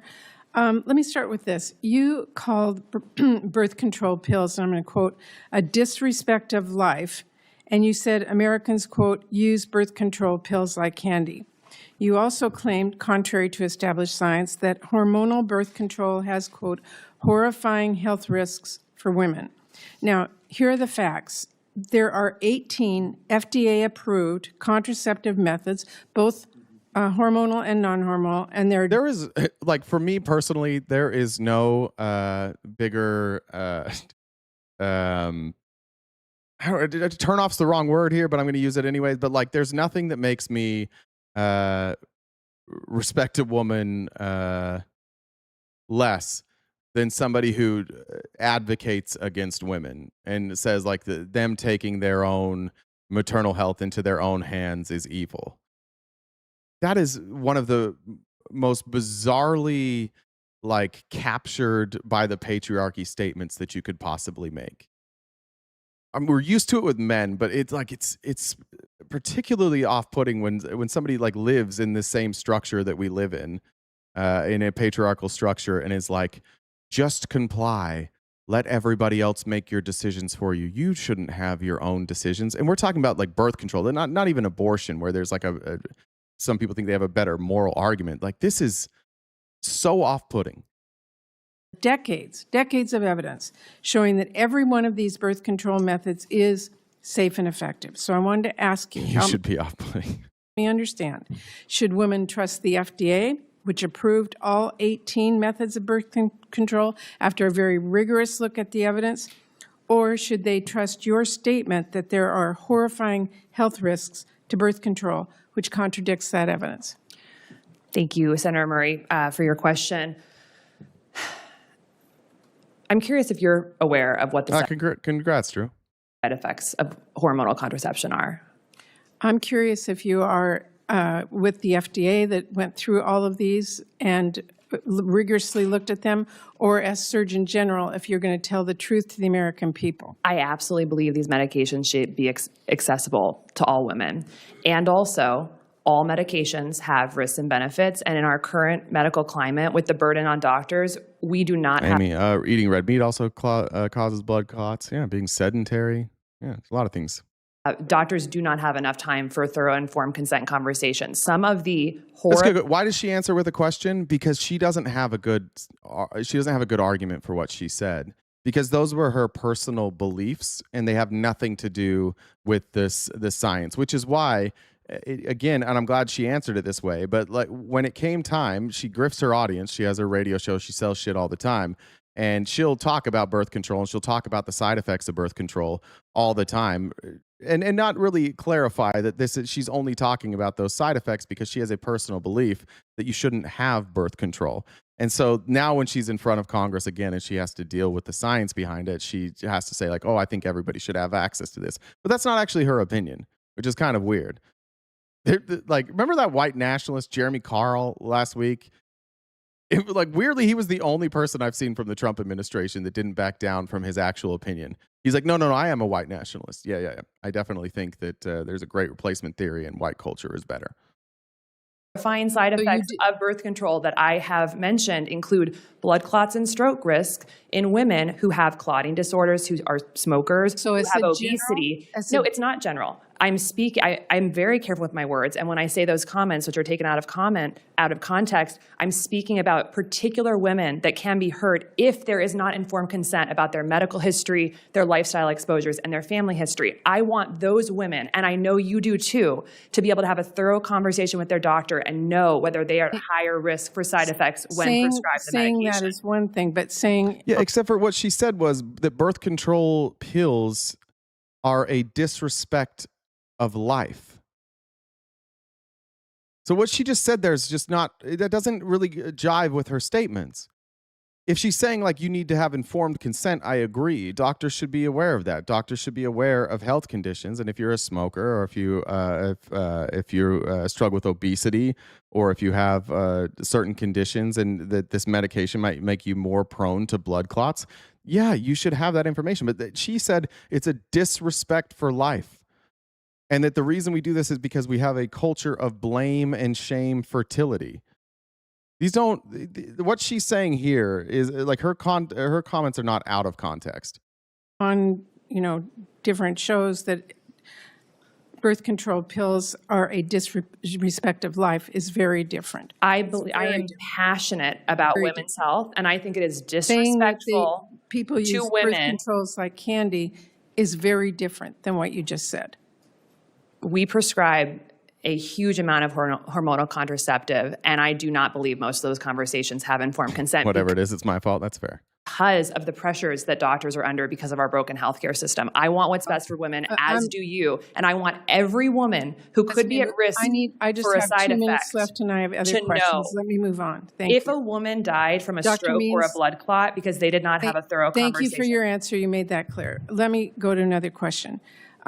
Tracy Beth Hogue, she's an anti-vaccine skeptic. She was elevated by the Trump administration to serve as the top drug regulator at FDA. She made comments last week casting doubt on the safety of RSV vaccines for baby. As you sure know, RSV can be deadly even for healthy full-term infants. Do you believe that Dr. Hogue is wrong to question the safety of RSV vaccines? I have not read that article or seen that quote. I would need to know what she said before I commented on that. Well, you do know that RSV is the leading cause of hospitalization for infants. Do. I have a 17-week-old, and I'm very aware of that. You hear her statement as Surgeon General. Would you contradict it? I certainly have absolutely no issue having very frank conversations with anyone in the administration if I believe that their statements are misguided in some way, are not fully informed. That's not a conversation I would have publicly first. I would have a private and direct conversation with anyone. Why? I'm so fucking sick of this answer. Have it publicly, please. You're a public servant. You don't need to settle these squabbles behind closed doors. It matters. It fucking matters. If you're going to be the Surgeon General, it fucking matters if somebody around you is spreading fake information. What is this obligation to protect their reputation?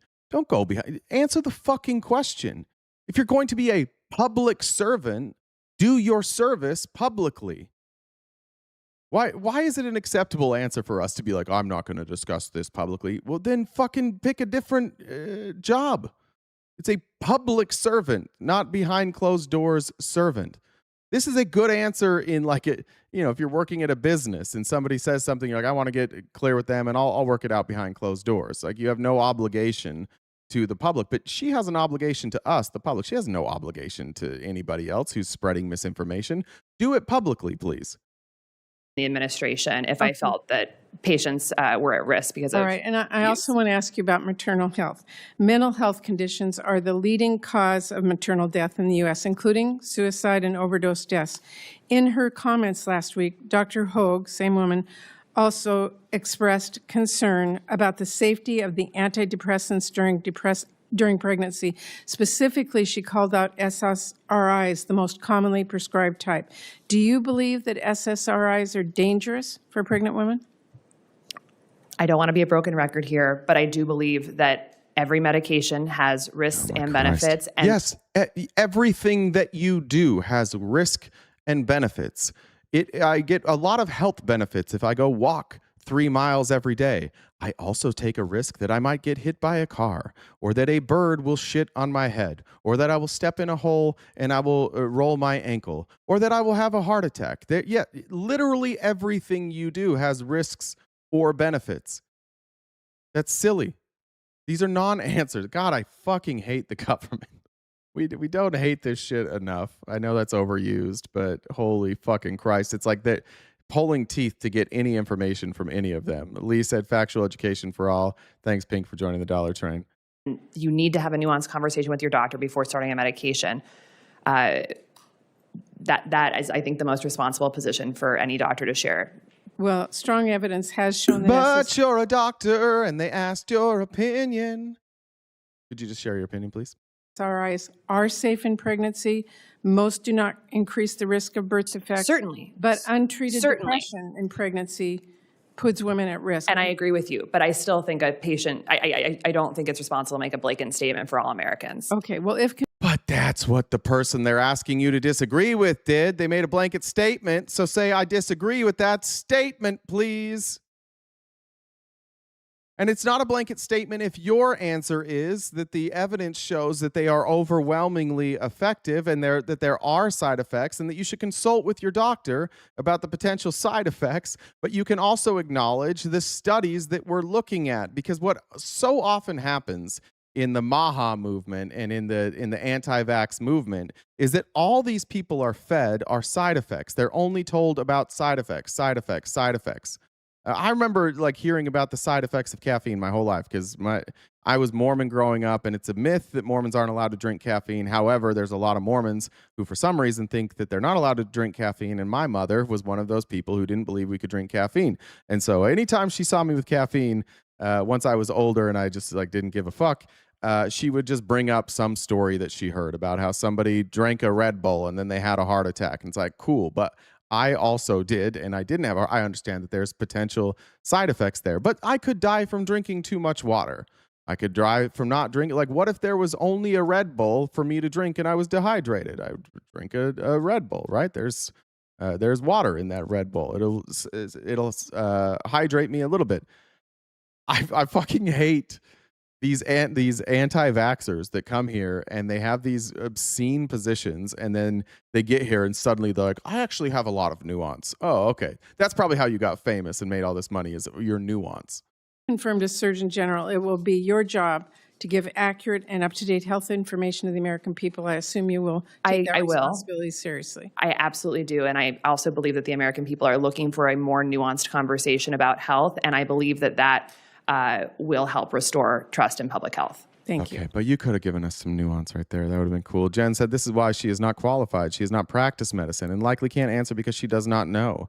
She hasn't had to keep up with changes in medicine or participate in research. Saying she's qualified just because she has an MD is wild. True. Didn't caffeine make Cash 5'2"? I don't know, but let's spread it. Let's spread the rumor. Let's just tell everybody that's why Cash is so small.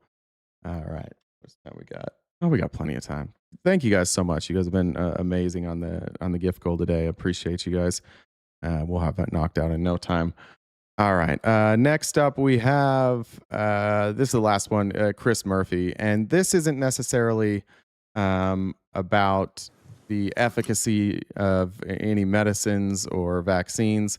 This is about exposing a grifter as a grifter, and I don't remember any department ever being filled with so many grifters. Everybody in charge of our nation's health before they became part of this administration were grifting off of anti-something. You guys from hawking colloidal silver and blue methylene and the keto diet and anti-vax rhetoric. That's who has filled this administration now.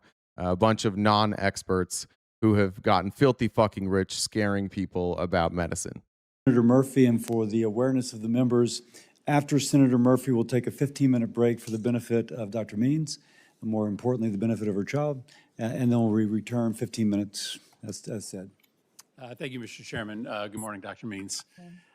Dr. Means, are you familiar with FTC policy that You're saying they're definitely scam? Oh, shit. What did I just do? Thank you for being here and congratulations. Thank you. Oops. Clicked on the wrong thing. Sorry about that. We'll now go to Senator Murphy, and for the awareness of the member, 15 minutes, as said. Thank you, Mr. Chairman. Good morning, Dr. Means. Dr. Means, are you familiar with FTC policy that requires those who are recommending products online to disclose their financial connection to those companies? In particular, the document from the FTC says this: if you endorse a product through social media, your endorsement message should make it obvious when you have a relationship with the brand. Are you familiar with that? Certainly. That guidance? As you know, there is a pending complaint regarding your failure to adhere to those guidelines. Kirsten, tea and coffee bad for the body. Funeral potatoes and crumble cookies good. Basically makes. I think I saw something the other day that said, sorry, off topic, but Kirsten knows about my Mormonism. Saw something the other day that said you could drink a 12-pack of Miller Lights and have less calories than a single crumble cookie. That's not good. Contention, and this committee has verified the data that underlies their complaint, that you routinely violated this policy, and that in fact, in the majority of your... Can somebody order Trumpelstiltskin blow up tall so he can shut the fuck up? I'm sorry that people don't want to have sex with you, man. It might be that you are repulsive. Posts for many of the products you recommend, you did not transparently reveal your financial connection. Let me give you an example. That's false. Well, I'll give you an example. So there's a prenatal vitamin called WeNatal. Your filings before this committee show that you started receiving compensation in the spring of 2024. And yet in September of 2024, you posted a video saying that you had no financial relationship to the company, just a big fan. And then in October, you said, not sponsored, just love these. But in fact, you have documentation before this committee that showed when you said those things, you had a financial relationship. You had already started receiving money from that company. So you weren't telling the truth when you said you were just a fan. You were actually receiving money, correct? If in any post where I said I am not receiving money, I had not been receiving money at that time. But you had Sorry, Trumpelstiltskin. Let me just tell you something. The reason that there is a male loneliness epidemic that you guys think, you'll notice that male loneliness epidemic only occurs in men that have your political viewpoints. It's because women don't feel like a lot of women don't feel safe with you. That's why. I don't have this problem. I have lots of friends who are women. I go on dates. It's not a problem. It's because of your views. It's because you're blaming women for not wanting to be with you because you won't treat women respectfully. You think that you get a say in what they do with their body. Now, there's some women who agree with that, and they might be willing to be with you. But you're limiting the amount of people that you can be with. I have never in my life had somebody say they wouldn't go like on a date with me because of their political views. Not once, because mine aren't dangerous. Mine don't hurt anybody. They might not like my political views, but nobody goes on a date with me for my political views and is afraid of my political views. Now, women should always be wary going on a date with a man, and that's always the biggest threat to them. So always be wary. But not once has anybody ever said, your political views scare me. Because none of my views take away the rights of women. None of my views say what women have to do. Yours do. That's why all of the loneliness epidemic men are on your side of the aisle. That's why they always talk about, you notice there's nobody with like progressive views that is like hosting podcasts about the male loneliness epidemic. You can't tell women to assimilate to your views and then be mad when they're like, pass. Sorry. Your ideology is becoming repulsive to women because after years, decades, hundreds of years, like women have progressively gotten more rights, and they don't want to give those rights back to be with a piece of shit. So that might be your problem. What's up, Jen? I'm laughing at. So J-Sex, he's been crying about abortion. So that's another thing, J-Sex or whatever. No one wants to have your babies because you're probably a piece of shit. Yeah, nobody wants to. They're going to think that you're going to baby trap them, dude. If you are openly saying to women that if you get pregnant, you can't have an abortion, then in the back of their mind, they're going to be like, if I have sex with this guy, is he going to abide by the consent? Or will he try and baby trap me? Just think about that, bud. It's not an issue for you. But if you're lonely and you finally find somebody willing to have sex with you, if they know your opinion, that's got to be a concern for them. Jen, anything else to add? Please. No, he's crying about things that, clearly women don't want to have sex with him, so he's got to trap them some way. Yeah. Dude doesn't know that the best women are conservative women. Yeah, sure. That's what you would say. The best women are the ones babies. Who don't who aren't worried about the patriarchy. The best women are the ones who let men make all the decisions. Yeah, it's not surprising that you have that opinion. All right, we'll keep going with this. Partnership fees for this particular prenatal vitamin. In fact, prior to September and October, you had posted partnership links in which you get compensated. Sorry, one more thing, and this is like a little fun. I just want you to know that, like, as a liberal, progressive, whatever you might label me, and as somebody who has like a public profile, I promise the conservative women on your side of the aisle still reach out. They have no problem with me. Jen sees my DMs. It's not like it's crazy, but like I promise you, they don't have an issue with me. They have an issue with you, not with me. We don't even hold the same politics. If they're interested in me, my politics aren't going to stop them from dating me. Yours will stop liberal women from dating you. So your pool is smaller. Based upon click-throughs, correct?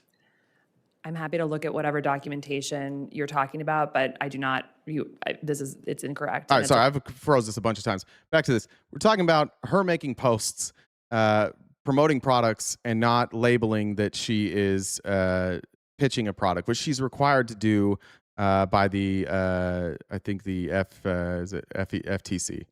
Partnership links in which you get compensated based upon click-throughs, correct? I'm happy to look at whatever documentation you're talking about, but I do not. It's incorrect and it's a false representation. And just to be very clear, I've spent the last several months working with the Office of Government Ethics to be fully compliant with this process. I take it very seriously. Except for you're not, because you're still hawking products. Like, you can't say I'm fully compliant when you're compliant less than 30% of the time. Before, during, and after, if I am in office, I will be in full compliance with the Office of Government Ethics. I think, as I've talked about, conflicts of interest are incredibly important to rectify if we're in public service, and I am fully committed to continuing to work with them. So let me give you some other examples.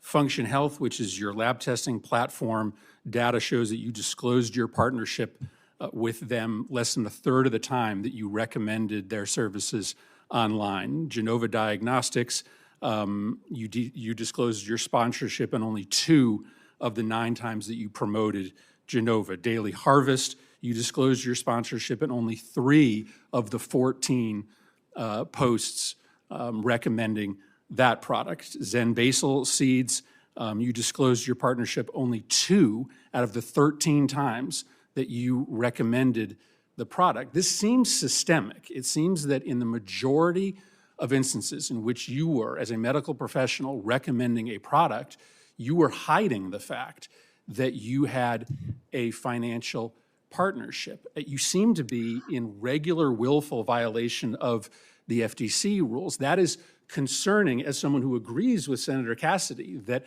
our focus has to be on restoring trust in the medical profession. And yet, over and over again, you seem to be at scale recommending products without telling your followers. And you have 200,000 newsletter subscribers. You have almost 1 million Instagram followers. And in only 3 out of 14 times on Daily Harvest, when you were promoting Daily Harvest, you disclosed that you're getting paid by them? It sounds like you have a lot to say about this issue, and I would be very interested.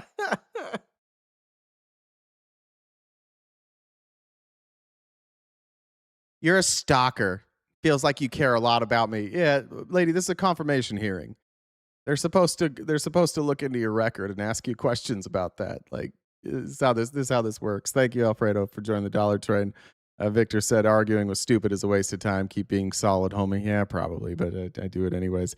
Amy Lynn said, I skip in your DMs on Instagram and TikTok, but only to send you videos. And you send great videos. Thank you. To see how your staff looked at this data. I have a strong feeling that the way in which they gather this data is done intentionally to create these claims that you're making. Well, I have the backup here. I mean, will you acknowledge that in many instances when you were promoting these products, you did not disclose that you had a financial relationship? I don't think that's true. If it has happened, if it inadvertently has happened, I would rectify that immediately. Didn't he just tell you that it happened?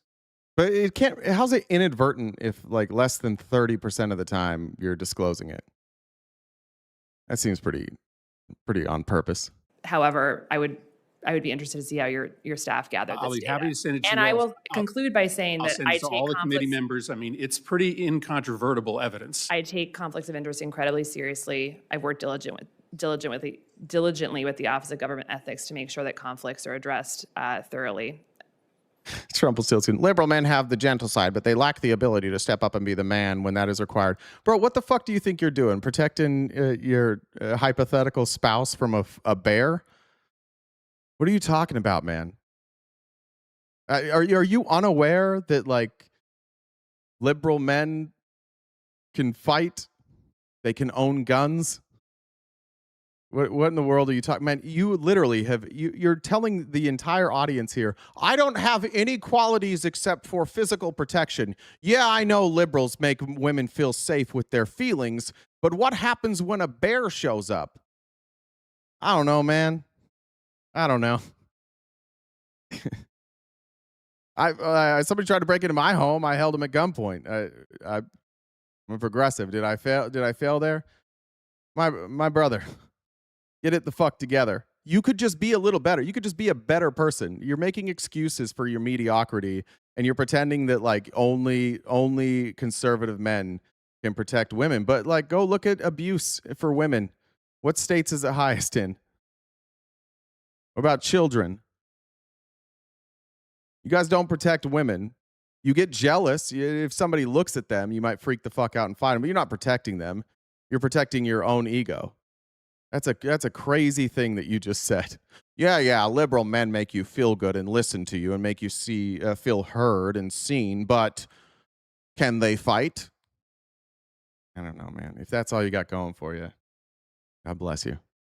Found me. Thank you for knocking out the rest of that gift goal. Appreciate it. All right.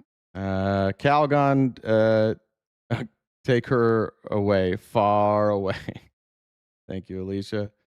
Appreciate that. We have knocked out the gift goal. You don't have to stop if you don't want to, but I'll get through the rest of the live now, and then I'll read any comments at the end.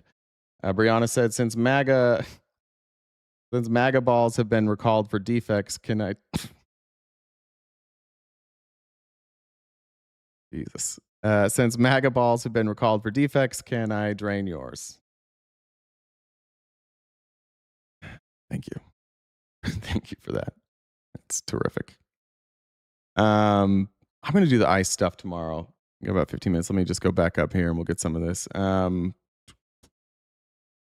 going to go to number 30. I think this is on brand. This is kind of on brand for what we're talking about. But this is Martha McCallum and Riley Gaines. Just a reminder that Riley Gaines here wouldn't have a career if she didn't tie for 5th place with a trans woman and then make it her entire identity.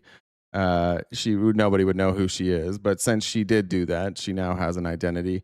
And I also want to point out that in her book, she cites her coach as being her best friend. And in the quotes in her book, her coach told her that she was like too fat and that she didn't have talent, which was cool. He just like abused her into being great. And she's like, what a great man. And then that man now has been caught up in a sexual abuse case and has lost his job and is facing multiple allegations. And she doesn't talk much about that.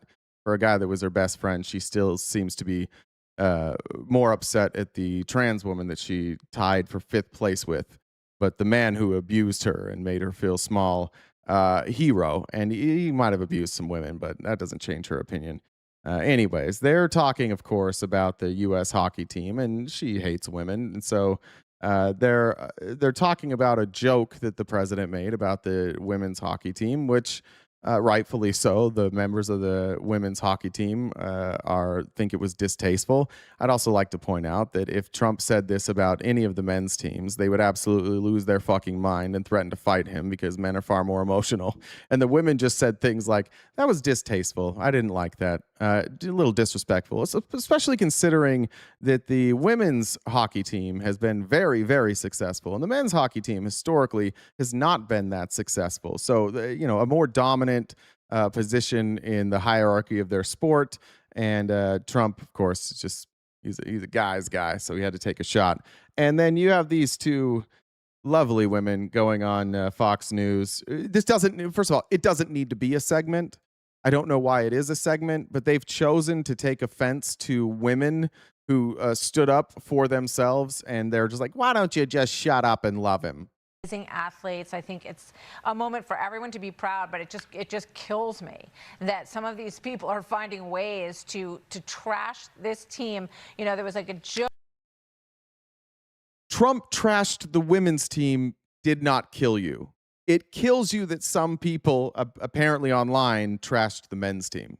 Got it. Joke the president made about, we're going to invite the women too, whatever. It's like, get over it. I mean, people just need to relax a little bit. If the president says something, get over it. If somebody on Twitter says something, then what happens? It just kills me. Oh, it kills you. I can't stand people on Twitter. President says the same thing. Get over it. To whatever. It's like, get over it. I mean, people just need to relax a little bit. The women's team is coming to the White House. I'm sure the president would have been so thrilled to have both teams there last night. And Riley Gaines is about to show you her entire fucking personality in one quote. Riley, it's always good to see you. Thank you very much for seeing us. Coming by to see us. Thank you. Isn't it funny Isn't it funny they suddenly know what a woman is now? Thank you. There you go.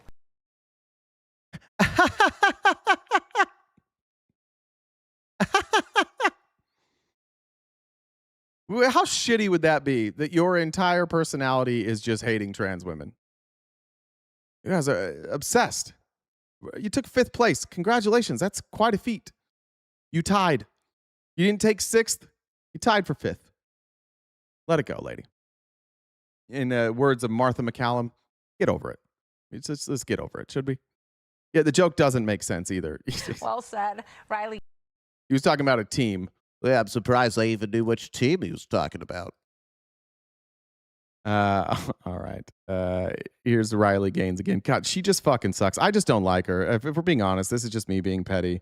I don't try and show the Piers Morgan show very much. She was on with Brian Tyler Cohen, and it's just this mediocrity that some of these MAGA content creators have. Like, honest to God, like, what is Riley Gaines other than a good swimmer? Is she a good, effective communicator? No. Her podcast sucks. Her book sucked.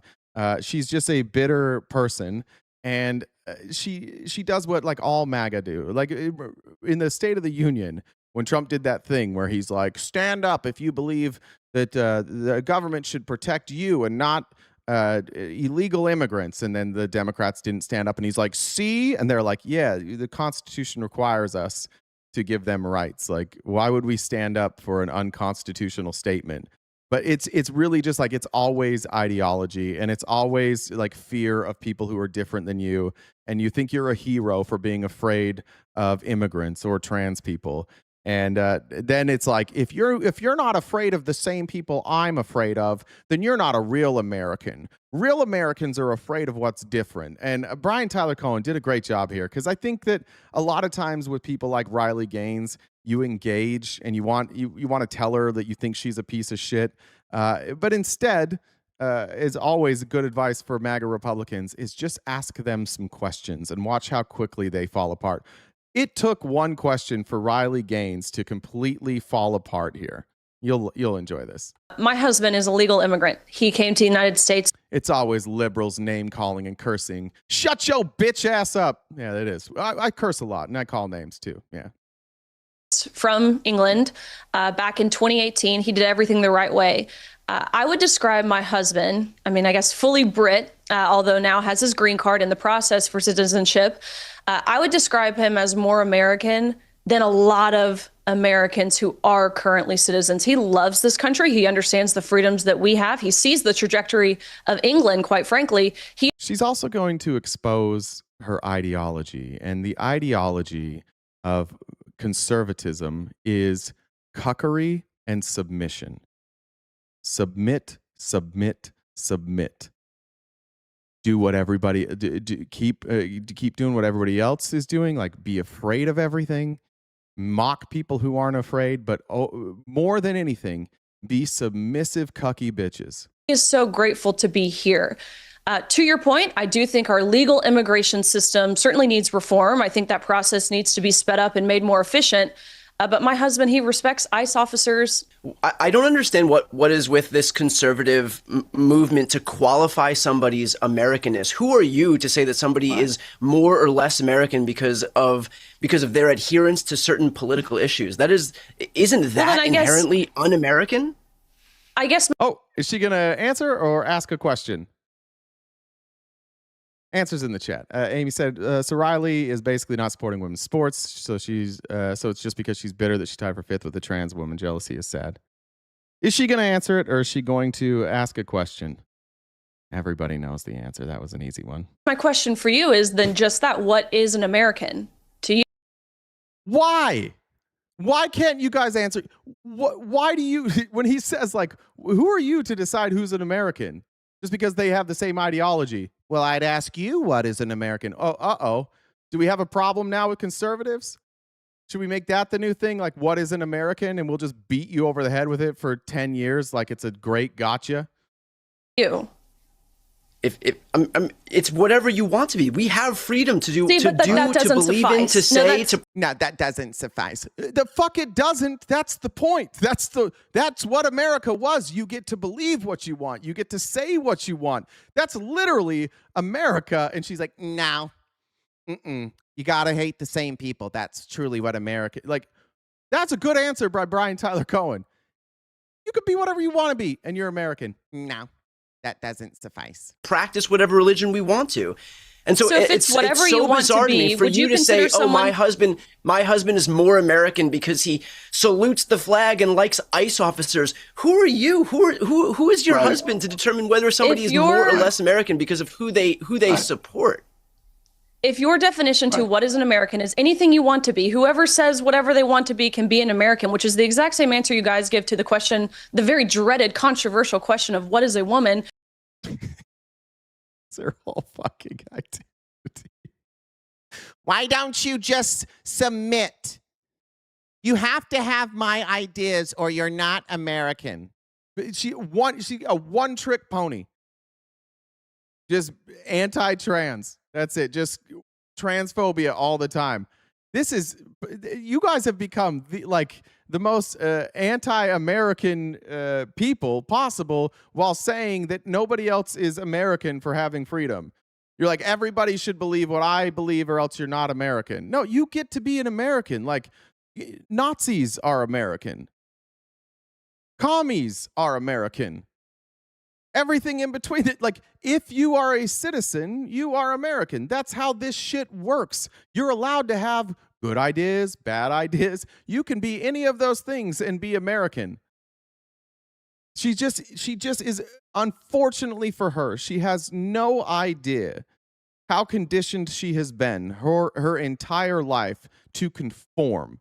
And she's going to talk about that here in a minute. How, like, truly, and I think sometimes you get, this is why I hate religion, like this idea that you need to conform, to assimilate, to fit in order to be part of the group. Like, it's just gross and it's so limiting. I don't know why people even want to live that way. Then are you saying that someone who currently resides in South Africa, who has never even been to America, who says they are an American, I guess by your definition, this is such a bad faith reading of what I'm saying. My question for you but that was is, your exact you just answer. said your husband is more American than somebody else because he supports ICE agents. So explain to me how supporting ICE agents makes you more American than somebody who doesn't support ICE agents. My husband has fully assimilated to Western culture. There it is. There's the white nationalism. He fully assimilated. He cucked himself out to this made-up ideology of Western culture, which just means white Christian. That's what that means. And you can actually, I mean, you can be a black atheist as long as you assimilate to the culture. You don't have to go to church, but you have to be okay with all the rules of white Christians. You have to assimilate. You don't necessarily have to look the part, but you have to assimilate. Otherwise, you're not American. He loves the freedoms that we have here. So it's assimilation. You have to assimilate. Otherwise, so. you're not American. According to Riley Gaines, if you didn't assimilate enough, you're not American. Right. I think in terms of what it means to principally, I'm not talking about legally. Of course, I understand the argument of you need your paperwork. You need to be a citizen to be an American. It's just that I won't respect you. Yeah, he sucks. Casket says, confirmation hearings make me wish there was an electric seat buzzer tied to a lie detector for the subject of the hearing. Antifa do submitted via Cash App. I may not be on tomorrow. Appreciate you. Thank you, Casket. I love that, actually. There's a video of me somewhere. I had a friend who passed away recently, but in the company that I was a part of, he ran all of our media, and he did a thing one time. We had to do interviews. I don't remember what it was, and he had set up this chair that would just shock the shit out of you, and you never knew when it was coming. It was terrible. I don't remember why we got shocked, but it sucked. That's a good idea. We might get a little more truth out that way. Okay. Let me finish. I got a couple more videos, then we'll get out of here. I want to talk about Republicans, again, protecting sexual abusers. It's kind of your thing. We've talked about Tony Gonzalez a bunch, and I'll have the I guess the widow of, I'm trying to remember what her name was. What was her name? What was the victim's name? Now I forget. I know her husband's name's Adrian Aviles, but anyways, here was Troy Nels explaining why we shouldn't take any action against this man who sexually harassed. And from what her husband says, it was more than just that. We shouldn't take any action against them because politics are the most important. He's not been indicted for anything. Does it look good? No. I don't like the appearance of it. He's got a problem here. Don't get me wrong. The optics are horrible. But I would, in no way, ever resign right now. If he does Because that, because if he these does accusations that, are really bad. well, accusations aren't enough. If he does that, then you got to give the gavel to Hakeem Jeffries. And I'm sure the Democrats would love that. I would love that, but no, I would. Yeah, they would, but also maybe just don't have such shitty people in your party. This is the real problem. Is it's always power before principle, and that's why our country doesn't really have principles. You can't. How in the world can you not say that this guy should lose his job? This is an easy one. Do that for any reason. But on some things, What's on his forehead? bigger than politics. What the heck? No. No? Not up here. Not the way what we do in the House. He's not been in. Trump will still. You still talking about trans people? Give it up, man. Get a fleshlight and open up a private tab on your internet and come back in 3 minutes. And when you can calm down. Somebody just mute Trumpelstiltskin for like 5 minutes and go do your thing. We got you. You can come back in 5 minutes. Erica said, I served 5 years in the Marine Corps. I stand by my oath to the Constitution. I am also trans. I refuse to simply support a group or an idea because I'm told to. Riley has no place to tell any American that they're not American. Yeah, it's a silly thing. And honestly, like it's part of the culture that she grew up in. It's part of the culture of this country where there are, in order to be accepted into society, there are just people who think you have to follow the same rules that I do. You have to have the same beliefs that I do. If I have them, you have them. There's no way you could have different views. It's a pretty dumb thing, but also thank you for your service, Erica. It's good to see you. I haven't seen you for a while. All right. We'll show this too. Because I just want to show that there are some Republicans who we really don't like, who have no problem saying, like, get rid of this guy. Here's Tim Burchett with his, he wears that jacket when he's going to go work. I don't remember what he said, but like, if I'm wearing this jacket, you know I'm there to do some work. A male harassing a female employee, I just can't stomach it, dude. I got a wife and a daughter. Needs to go. Tony Gonzalez needs to resign. The disgusting pig. The speaker should do something about it. Obviously, Tony has a lot of reflection to do, and it's obviously going to be something that will likely impact our margins. But I don't make an excuse for what he did, and I would encourage him to consider resigning. Given what I've seen so far, he should resign. Male. It shouldn't be that hard, honestly. It should not be that hard to just like pressure him to resign. For Troy Nels to sit up there and just be like, oh, I don't know, man. We got to keep the power. All right, we'll end with this. This is the interview. So sorry, I can't remember her name. That sucks. I feel pretty bad about that. But this is her. I don't know if they were split up when she died. I know there's a lot of people that are saying there's no way that she did this to herself. I don't have any evidence to the contrary there. Her husband seems to believe that she did this to herself. But I understand the sentiment that as a woman who is going to expose a powerful man, these things tend to happen. I don't think that that's what happened here. Again, if there's other evidence to let me know. It sounds like the husband is the one that found this information. So I don't know. I don't want to speculate, but I understand the sentiment, and I think it's a fair sentiment to question it.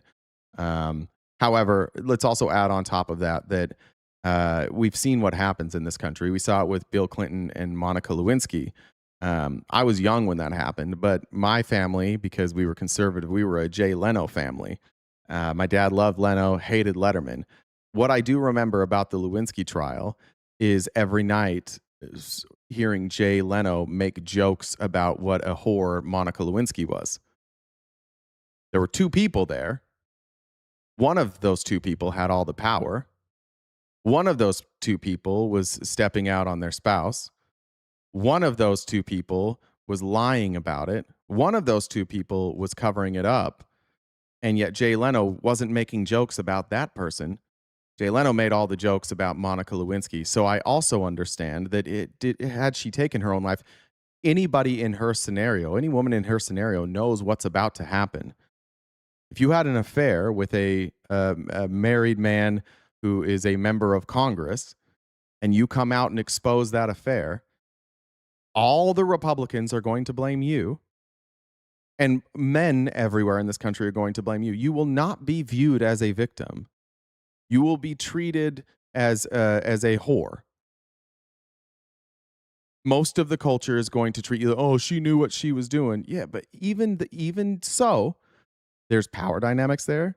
There was persuasion, and there were multiple instances that we saw in those text messages where she asked him to stop. The fact that he eventually broke her down doesn't change the fact that before he broke her down, he was harassing her. And so can I empathize with that, knowing that this story is about to break and feeling like you don't want to live through what's about to happen to you? We saw it in the chat yesterday when we brought this up. That was in the chat. It was like, oh, she was having an affair. That was tons of people in the chat were like, she was having an affair. I'm adding context. Yeah, but by adding that context, what you're doing is you're dismissing the harassment that happened beforehand. And that's the criticism here. The criticism of him isn't that he had an affair. Like most of these politicians are having affairs. It's never a big deal. The criticism was the sexual harassment. So adding that they had an affair later is not adding context. It's giving a scapegoat. So I understand all those different points. And I don't know how many of the details we're ever going to get about this, but whether she did this herself or did not, the prospects of what she was about to face had to feel... It had to feel like she wasn't going to be able to, wasn't going to make it through that. That's a lot. His husband, and he's here tonight for his first television interview. And Adrian, I am grateful for your time. I mean, obviously tonight, Congressman Gonzalez is defiant. He is not resigning. He is continuing to run for re-election. What do you want the world to know about him? Thanks, Proud Atheist. I was pretty clear in some of my messages that I put out there. The guy's a predator. He's continuing to lie to the American people, his constituents of Texas, 23, Texas 23, the district. And I'm at this point. I'm quite frankly. Yeah, Jeff, bullshit. Don't say we all blamed Bill Clinton at the time. That is absolute bullshit. No, fuck that. Go back and watch the news. Go back and watch the testimony. That is, Hillary Clinton was blaming the victims. What are you talking about? That's not true. You don't get to rewrite history that way. Fucking, can we just own up to some shit every once in a while? That when women get abused, that they get blamed. Can we just be honest about that? That's what happens. Yes, sometimes we blame the man too. But there's never any understanding. And what's going to hurt? What are you going to do? Call Bill Clinton a slut? Nobody cares. It's not damning. It doesn't hurt his standing. Nobody cares when men are promiscuous. They only care when women are. That hurts your reputation if you're promiscuous and you're a woman, but not a man. A man, it's like the other dudes are like, dude, I don't know, man. That's pretty cool. Just be honest about that. That's the culture that we live in. I was exhausted and tired of all of the running around lying that he continued to do. I mean, I mentioned earlier the text messages that you shared with us, and one allegedly from the congressman to Regina that you shared, says, send me a sexy pic. And then there's another one, Adrian, where Regina writes, please tell me you didn't just hire me because I was hot, to which Gonzalez, you say, replies, no way. Do you have any doubt that these messages and the exchanges that you saw are from him? Oh, absolutely. And that's why we went the direction that we went. We had a cellular dump on the phone. So it's forensically proven that it is him. We did all forensics analysis on everything. So there's no way that he can say that it's AI, that we're lying, that we're making anything up. We're essentially saying that, How about this example? For you, E. Jean Carroll. She made accusations against Trump. She went to court. The jury decided that the accusations she made were true. And you guys all go after E. Jean Carroll.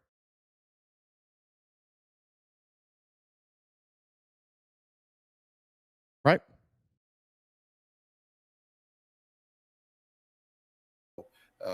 This is real. This is the person that he is. He lied to everybody about it. And, I put it out there for everybody to see. Against my want to actually do it. I have an 8-year-old son that I have a duty to protect. And, by me coming out and exploiting this, I The put judge didn't decide that case. There was a jury. You don't know what you're talking about. him at risk as well. In the future, being able to see all this and putting it out there on Front Street. My son has an image of his mother, and I don't want that to be tarnished, and I don't want to be the fault of it either. So when did you find out about their relationship? I found out about it. I guess I couldn't actually. Actually, I could probably tell you the date. It was June. God, you guys are dumb. Like, I'm sorry. This is going to be like kind of gross, but I just want to point this out. Unfavorable said, I don't know about you, but if her curtains are flapping in the wind, I take a step back. First of all, we both know that you're not getting anywhere close anyways. And second of all, that is a lie that you've been told. That's not a thing that happens. Right? Like, just like a penis, a vagina, the appearance can look differently, or it can look different. So, like, you're now saying, like, I reject a woman. You're literally saying that the way that somebody's body is formed makes you believe that they are promiscuous. Thank you so much for proving the point in real time. Thank you. You don't know how any of this works. You don't know a goddamn thing about anatomy. That was a dumb thing that you just said.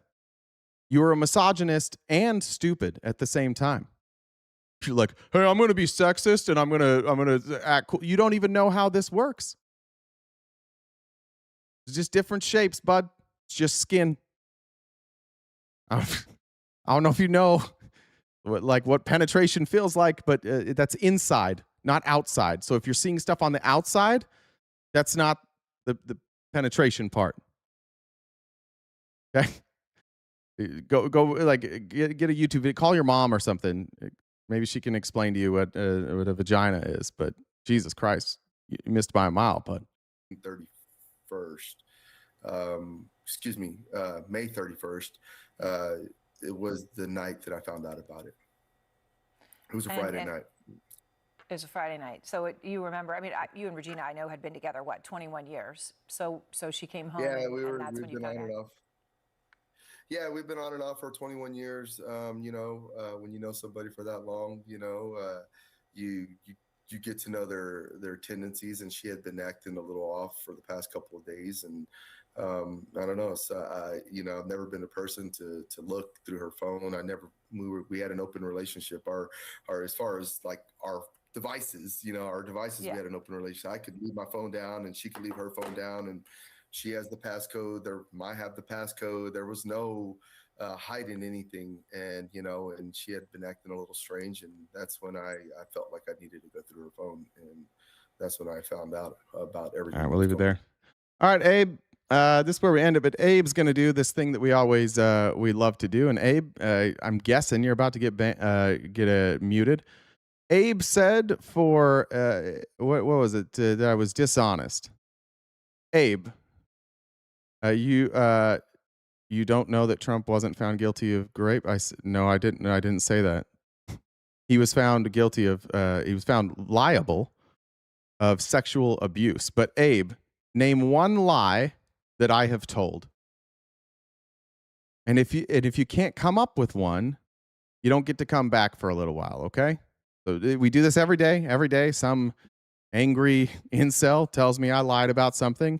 And what Abe's about to do is tell you an opinion about something, and he won't point to a specific lie that I told, because I don't do that. Go ahead, Abe. We're all waiting for you. While we're waiting, guys, that's the end of the show today. We'll be back tomorrow morning and every weekday morning, 8:30 a.m. to noon Pacific Standard Time. In the meantime, you can get this hoodie in our merch store. Remind your representatives that we don't need to bomb Iran. We could take some health care, please. Maybe we don't need to give billionaires more money. Maybe we could just have some health care, please. That would be very cool. That would make life much, much better. You can also catch us on any other social media site. Abe?